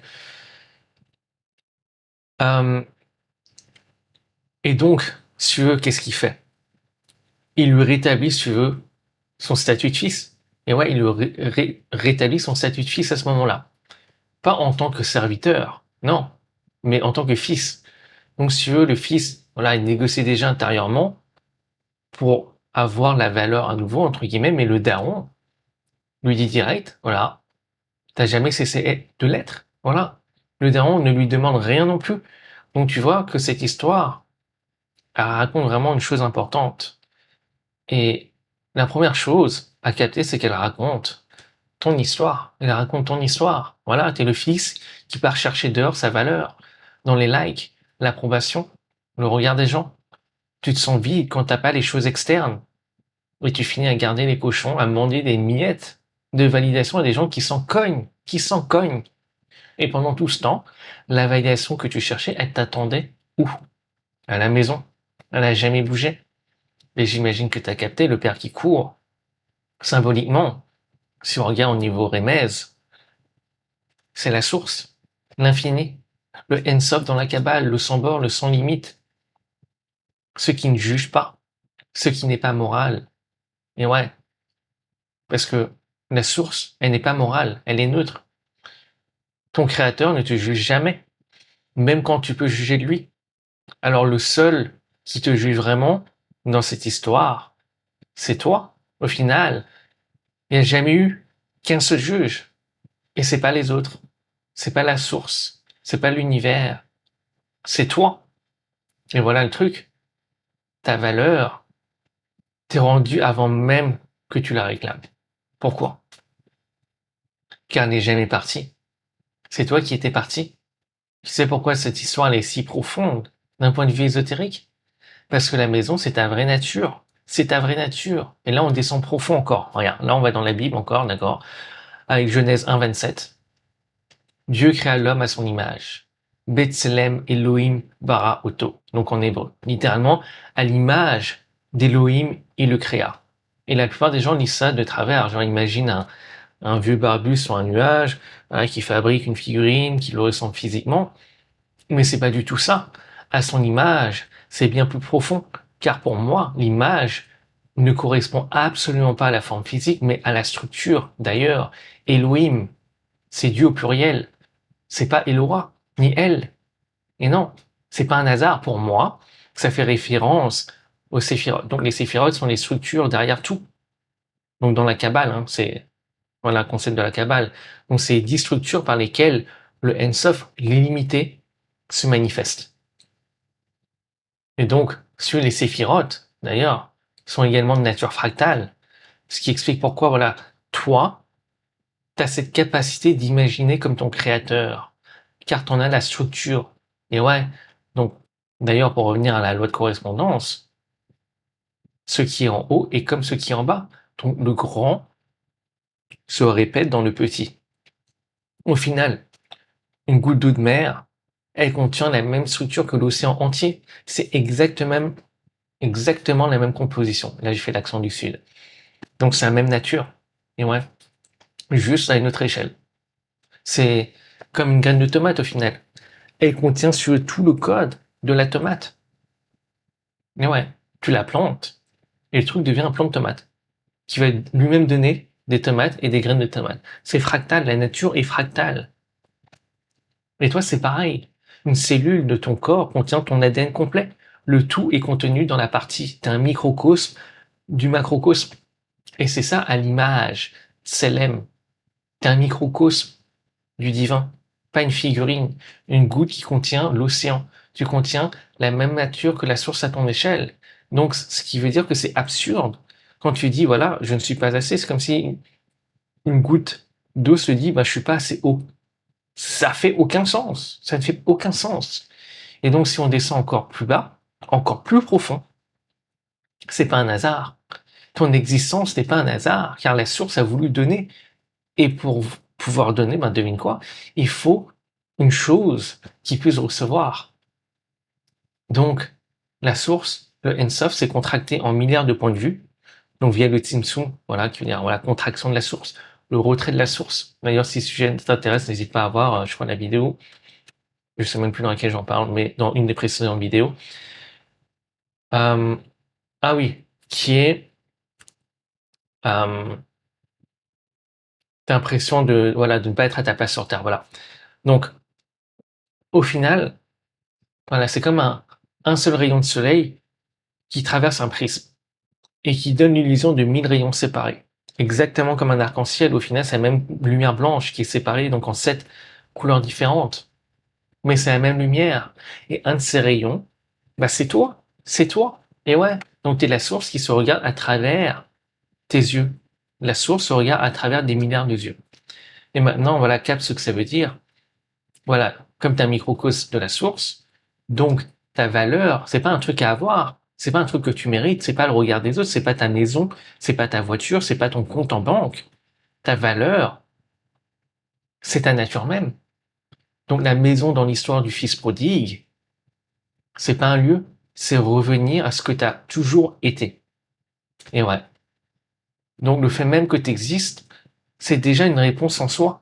Parce que l'univers ne fait rien au hasard, ne fait rien au hasard. Il n'y a pas de coïncidence. Il n'y a pas un atome qui est là par accident. Tout a une raison, une place, une fonction. Donc si tu es là, c'est pas un hasard. T'as pas été mis dans cette existence par nature. Si tu existes, c'est que tu étais censé exister. Ton existence elle-même, c'est la validation d'un choix qui est divin. Et ouais. Donc à chaque fois que tu es dépendant de la validation, de la validation externe, l'acceptation des autres, le regard des autres, bah, tu donnes à l'extérieur le droit de définir ce qui est déjà vrai à l'intérieur. Et ça, c'est clé. Donc, quand tu t'acceptes vraiment pour qui tu es, tu n'as plus besoin d'être accepté par les autres. Tu n'es plus dépendant de cette acceptation externe. Et qu'est-ce que je veux dire par accepter? Donc, c'est pas, voilà, répéter des affirmations, voilà, genre je suis assez, je m'accepte. Non, s'accepter, c'est juste reconnaître ce qui est déjà vrai. Parce que tu es déjà validé par ton existence, même sans condition. C'est arrêter de te dire que tu voudras quelque chose quand tu auras prouvé ceci ou quand tu auras obtenu telle ou telle chose. Tu vaux maintenant, tel que tu es, par le fait même que tu existes. Et attention, il y a une nuance qui est importante. S'accepter, ça ne veut pas dire que tu n'as pas besoin de changer. Et ça, c'est une nuance qui est importante. Parce que c'est pas voilà du narcissisme. Voilà, l'histoire du fils prodigue. Voilà, quand il rentre, il se ment pas. Il se dit clairement voilà j'ai merdé. Il l'accepte et il veut faire mieux. Donc toi c'est la même chose. Tu peux vouloir évoluer et être ok avec toi maintenant tel que tu es maintenant. En fait, voilà tu grandis bien mieux. Voilà grandis depuis l'acceptation que depuis le rejet de toi. Et ouais, parce que quand tu te rejettes toi, bah tu rejettes ta réalité. Et vice versa, voilà, quand tu rejettes ta réalité, c'est que tu te rejettes toi. Donc, si tu veux, quand, voilà, quelqu'un qui se déteste, ou qui se trouve pas assez, bah, au final, c'est ce qui va finir par manifester. Donc, quelqu'un, voilà, qui s'accepte et qui, voilà, veut grandir parce que c'est pas incompatible, bah, ça se manifeste également en cohérence par rapport à ça. Donc, si tu veux, le vrai shift, il est là. C'est pas une question de, voilà, comment obtenir plus de validation ou voilà, mais c'est comment je rentre à la maison. C'est rétablir la connexion avec la source. Mais ouais, c'est comme ça que tu rentres à la maison. La distance, elle est pas, voilà, elle est pas physique. Elle est vibratoire. Elle est vibratoire, elle est fréquentielle. Tu reviens à la maison par équivalence de forme. Donc dans la Kabbale, c'est le Ishtabut Hatzor. Donc revenir à la maison, c'est arrêter de chercher dehors et revenir dedans. Et quand tu reviens là, bah, le regard des autres arrête de t'atteindre parce que tu n'as plus besoin de leur validation. Tu te la donnes et tu sais qu'elle est déjà signée plus haut. Donc quand je dis plus haut, voilà, c'est pas que je dis dans le ciel, hein, mais c'est voilà, c'est métaphorique. Mais comprendre, si ça suffit pas. Si regarde, tu changeras pas, voilà, un verdict de 20, 30, 40, 50 ou 60 ans en hochant de la tête en disant, ah, tu sais quoi, j'ai vu ta vidéo, j'ai capté. Non, il faut intégrer. Il faut rentrer à la maison, mais concrètement. D'où pourquoi j'ai donné voilà, un truc qui est ultra puissant, à mon avis, d'accord, avec le protocole que j'ai partagé. Mais juste avant, je notais certains que trucs. Alors, on fait ça.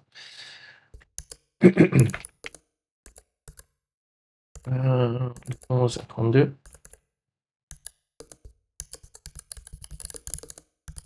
Et d'ailleurs, je t'ai pas parlé, mais bon. Quand le fils le plus jeune, voilà, les deux fils le plus jeune, quand ils rentrent, mais qu'il a honte, le fils aîné, voilà, il voit ça, il a le seum. Il a le seum, tu vois. Et symboliquement, le fils aîné, c'est un petit peu voilà, le pôle inverse. C'est celui qui pense qu'il doit faire quelque chose pour mériter. Parce qu'en fait, il dit, voilà, à son père, ouais, je comprends pas. Pourquoi euh, tu sacrifies le veau gras pour le fils, tu fais tout ça, tu fais la teuf, alors que pour moi, je fais toutes ces choses pour toi et tu t'as jamais rien sacrifié, ni je sais plus, il dit quoi, c'est un chevreuil ou un truc comme ça. Tu vois. Donc ça, c'est un peu l'opposé. Mais ça, c'est peut-être pour, voilà, une autre vidéo, et je pense pas, bon, je sais pas si on va traiter de ça, mais au final, c'est dans, voilà, pour les personnes qui pensent qu'elles doivent mériter lorsqu'elles font quelque chose. Tu vois. C'est un peu le pôle opposé, tu vois. Enfin, bref. Donc, voilà, l'histoire du fils prodigue. D'accord? Euh, le but, ok, le but, voilà, est de rentrer à la maison. Alors, tout est déjà là. Donc, quand tu cherches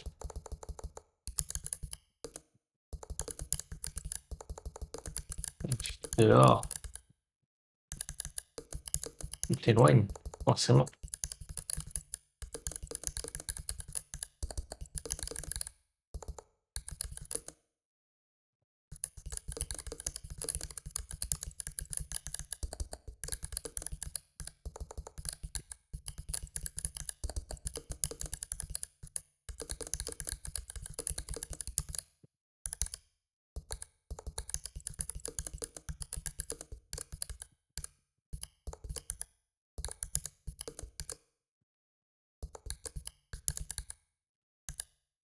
Voilà. Ok. Donc, ça, c'est dans le cabal. Je pense qu'on va, voilà. On va continuer avec le protocole.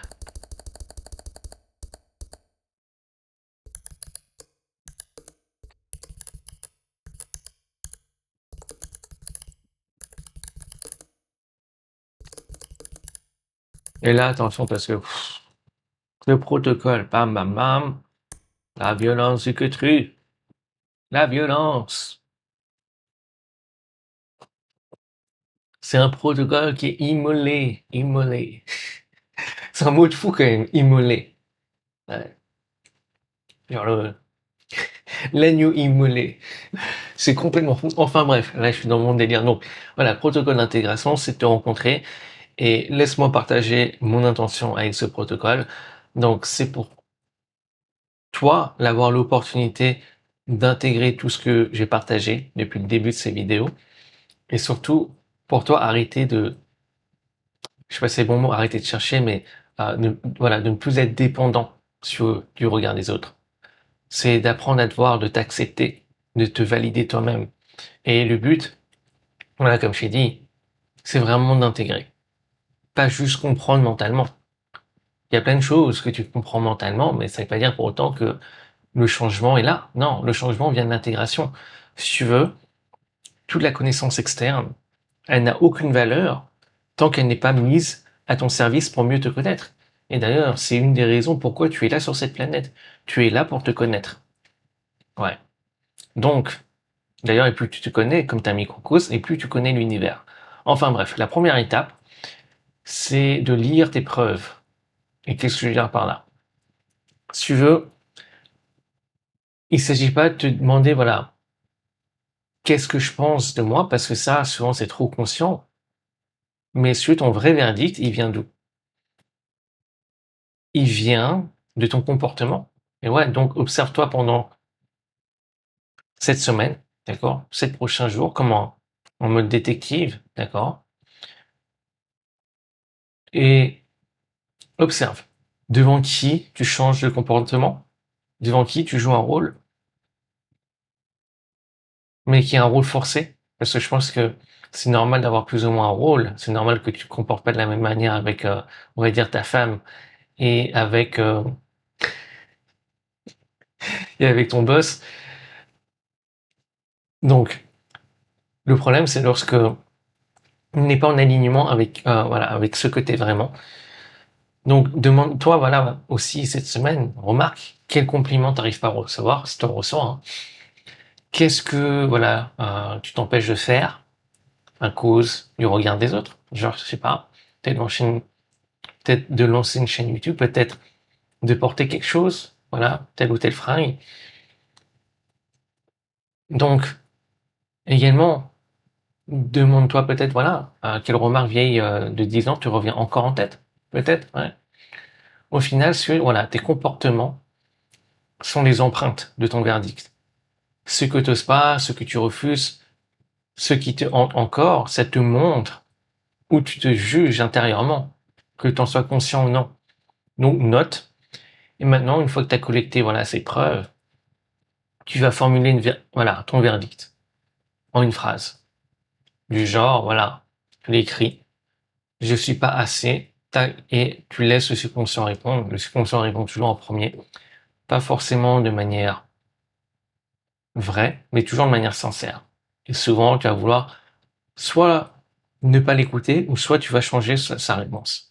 Donc, laisse la première réponse venir.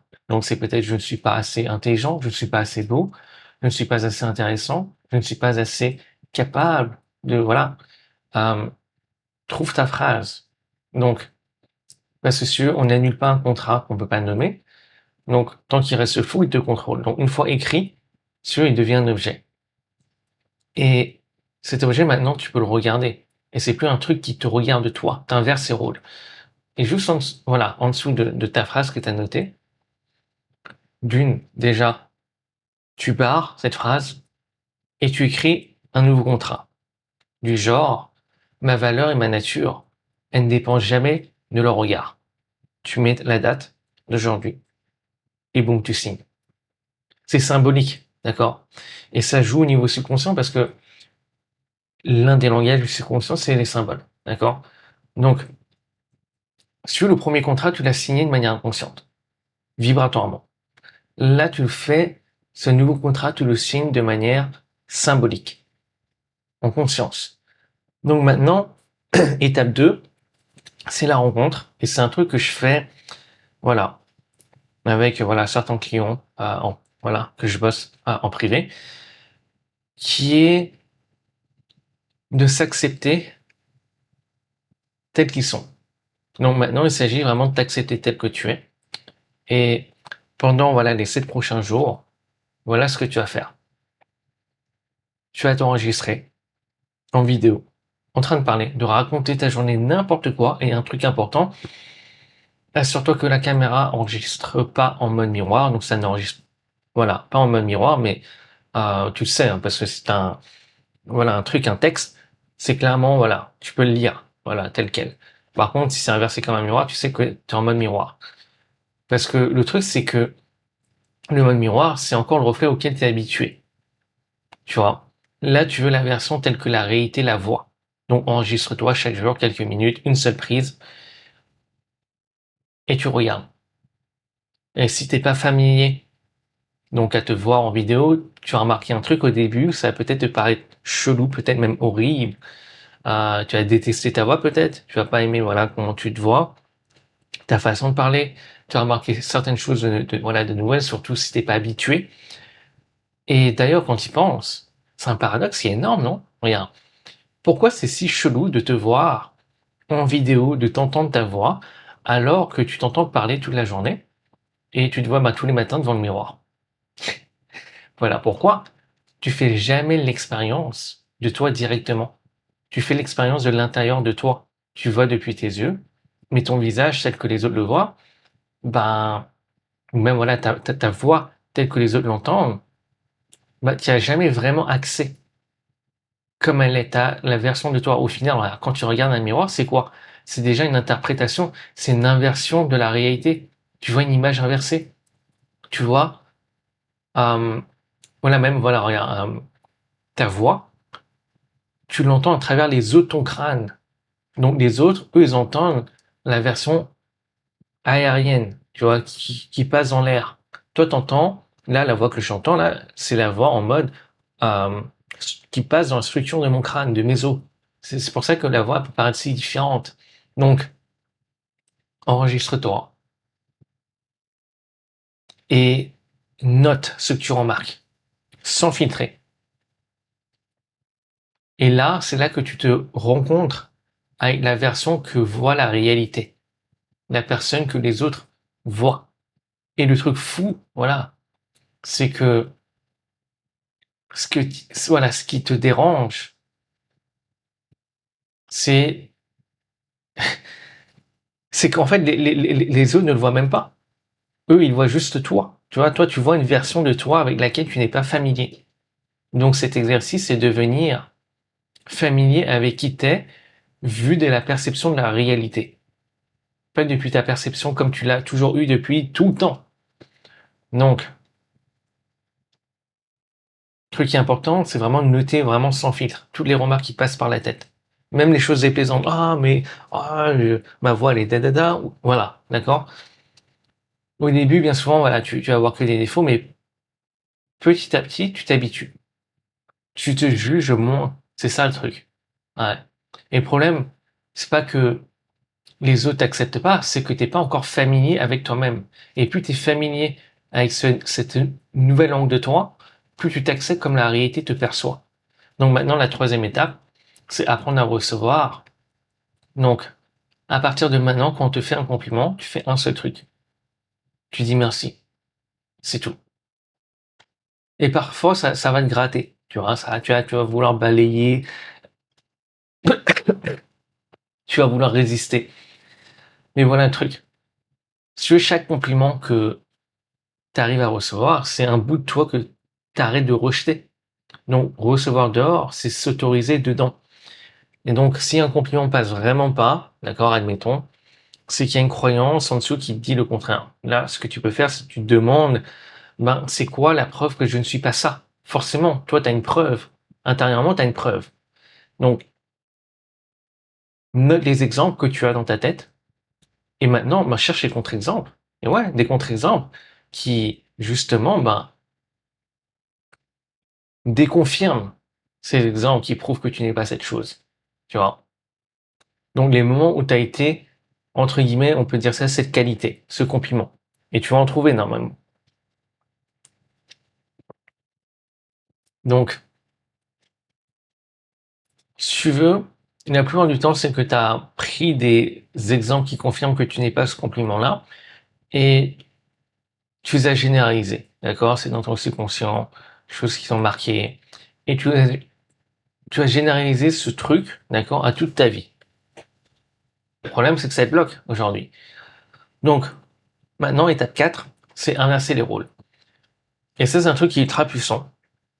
Tu vois, parce que il y a deux manières d'entrer dans une pièce. La première, comme là, je pense la majorité des gens, c'est tu rentres dans une pièce et tu te demandes comment les gens me voient. Tu sens le regard des autres. Voilà. C'est l'objet de leur regard. Et là, le procès commence. La deuxième manière d'entrer dans une pièce, c'est voilà, tu rentres et tu te demandes comment je les vois. Tu redeviens le sujet, celui qui regarde la réalité. Et à partir de maintenant, c'est ton réflexe.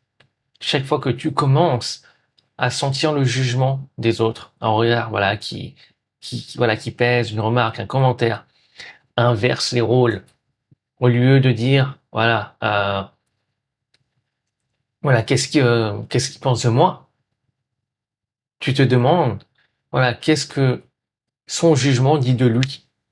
Et ouais, t'inverses les rôles. Souviens-toi, chaque jugement est un autoportrait. Il te tend le sien et t'es pas obligé de le signer à sa place. Et ouais. Et en 2 secondes, bah, tu passes d'accusé à observateur. Et voilà, ça marche aussi pour tes propres jugements. Parce que voilà, à chaque fois que tu juges quelqu'un, bah, tu viens de lire une ligne de ton propre verdict. Et attention, euh, c'est pas genre une science exacte, tu vois ce que je veux dire.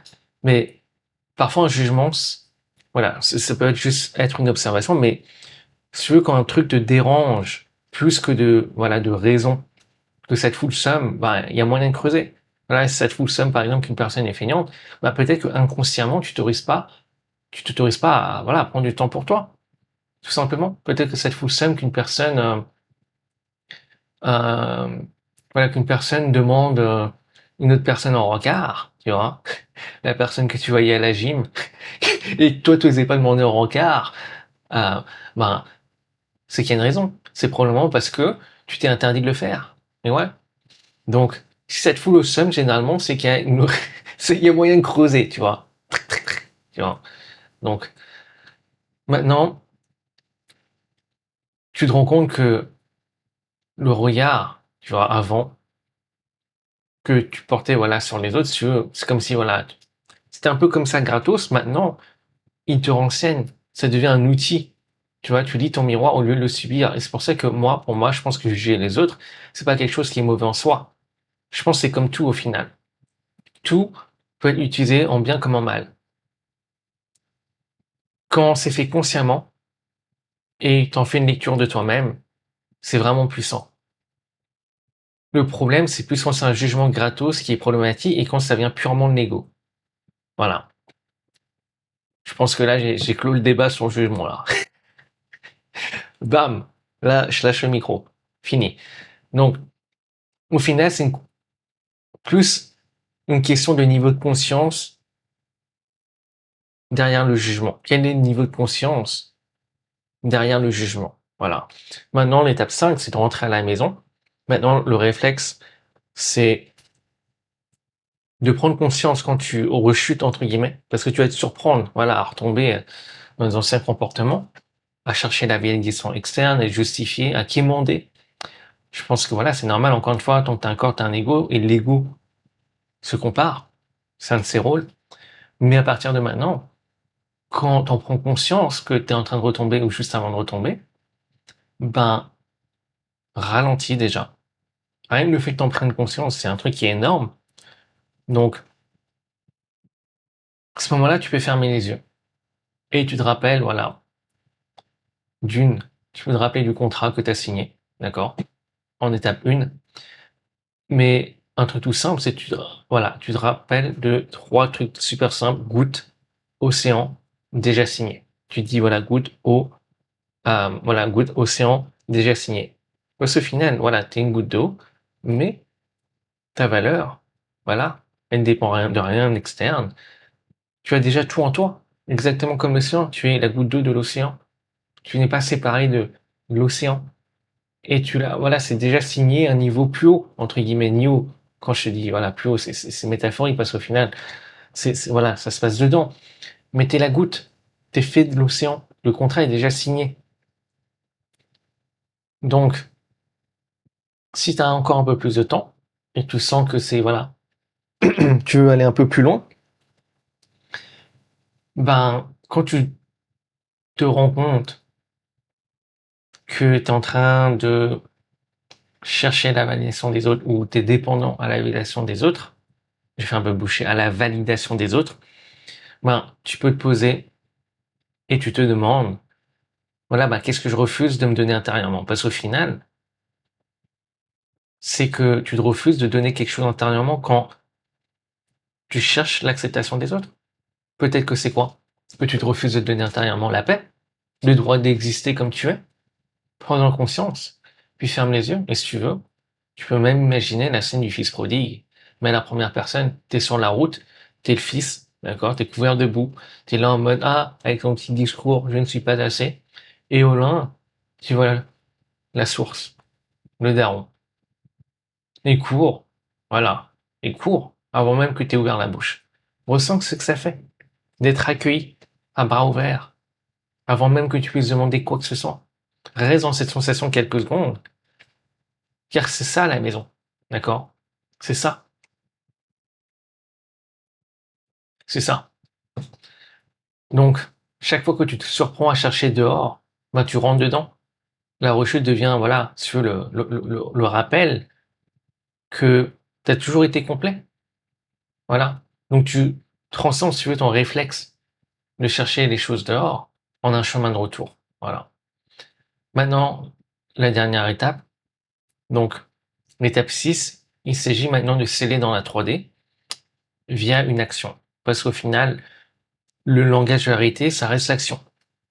Comme je te dis souvent, si le divin, la source, voulait que tu manifestes sans rien prendre, sans rien faire, sans prendre aucune action, ben, tu n'auras pas de corps, tu ne seras même pas incarné, tu n'auras pas de bras, tu n'auras pas de jambes, tu n'auras pas de bouche. Donc, il y a une raison. Il y a une raison. Donc, cette semaine, prends une action, même une micro-action. Et cette micro-action reflète une personne qui est déjà complète par nature. Peut-être, par exemple, là, tu portes ce que tu as vraiment envie de porter. Tu donnes, voilà, ton avis, ton véritable avis, quand, voilà, si on te demande, par exemple, tu dis non sans te justifier, ou tu dis non lorsque tu as envie de dire non, ou tu peux même faire un gros move, hein, si tu veux, un gros truc, entre guillemets, gros. Euh, genre, tu t'exposes, tu montres ton visage, voilà, dans une vidéo, peu importe. Tu, voilà, tu peux même lancer un projet, peu importe. Ou même, tu te dessines une teub sur le front et tu sors dehors et tu achètes ta baguette. Et si tu fais ça pas pour prouver, voilà, un truc à quelqu'un, bien au contraire. Mais si tu veux pour habituer ton subconscient à cette nouvelle réalité que tu es safe. Et ouais, que c'est safe de t'accepter tel que tu es. Tu vois, tu es safe même quand tu es exposé. Que ta valeur ne dépend plus des regards des autres.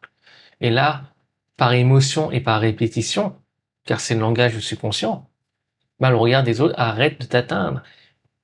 Tu changes ta relation avec le regard des autres. D'une manière subconsciente. Parce que le subconscient, voilà, si c'est safe, c'est autorisé. Et donc, tu retires le pouvoir du regard des autres à ce moment-là. Donc, on va noter certains trucs.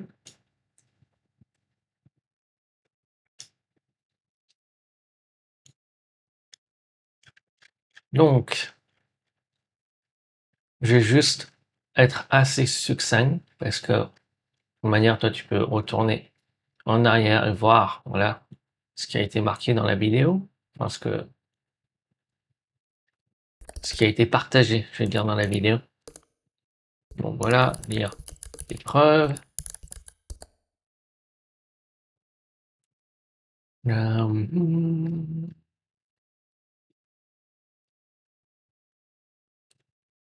Voilà, la rencontre. La rencontre.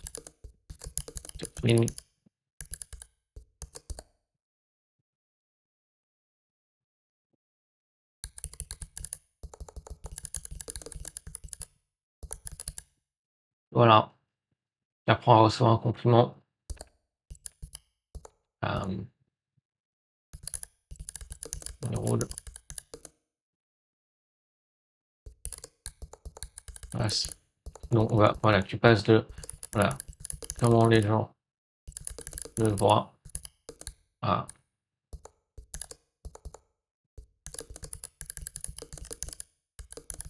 différence énorme. Énorme la différence.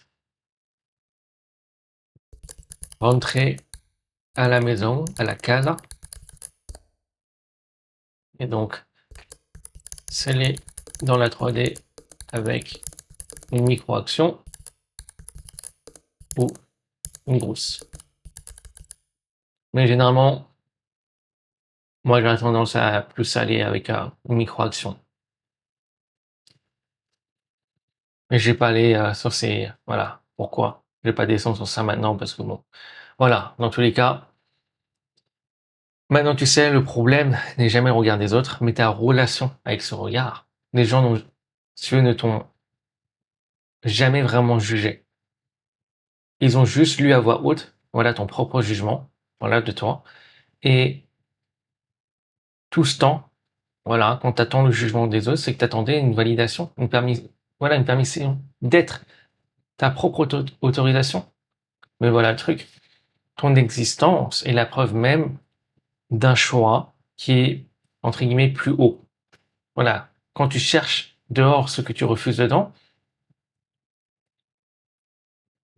c'est là que tu te perçois comme incomplet. Mais voilà le truc, t'es le fils qui est parti chercher loin, peut-être, qui est parti peut-être chercher loin ce qu'il avait déjà à la maison, mais la maison, elle n'a jamais bougé. C'est juste toi qui étais parti momentanément. Donc t'as pas besoin de plus d'approbation, t'as pas besoin de plus de likes, de preuves ou voilà, toutes ces choses. Il te suffit de rentrer. Il te suffit de rentrer, de rétablir la connexion avec la source. À la prochaine. Ciao, ciao.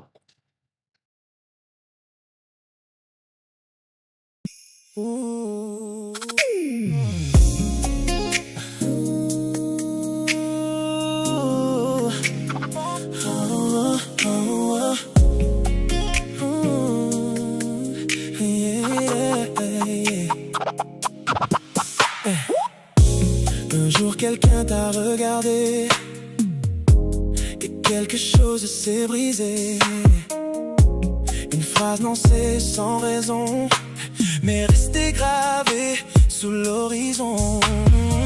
Une moquerie dans une cour, un rejet qui dure toujours. Un seul instant, une seule blessure, et le verdict devient structure. Depuis tu mesures chaque pas à travers les yeux qui te voient. Tu veux parler mais tu te tais, comme si leur voix faisait la loi.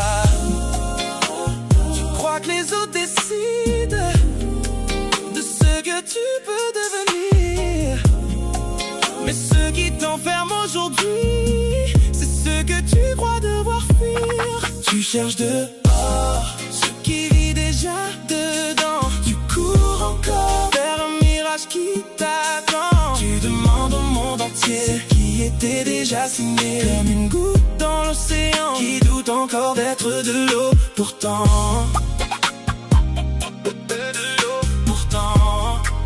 qui doute encore d'être de l'eau.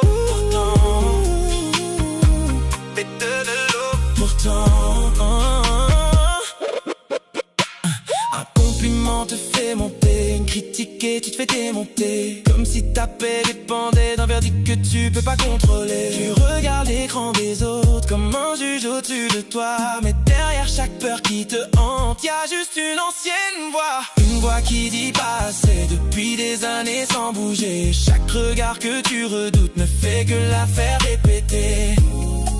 Tu crois que c'est eux qui te condamnent quand la honte revient frapper, mais c'est ton propre tribunal qui continue de te juger.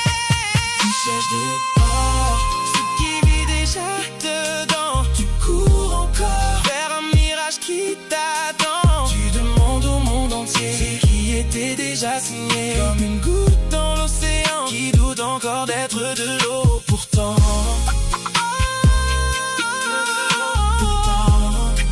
qui doute encore d'être de l'eau. Pourtant hey.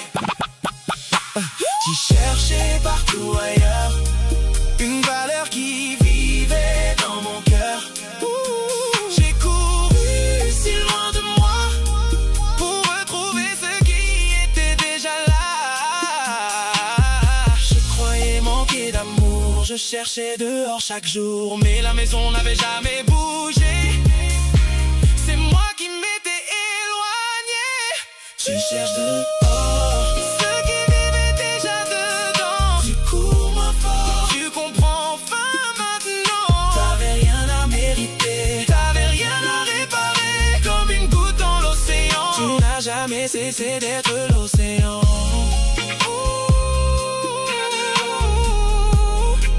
La maison n'avait jamais bougé. C'est toi qui étais parti, et la valeur que tu cherchais partout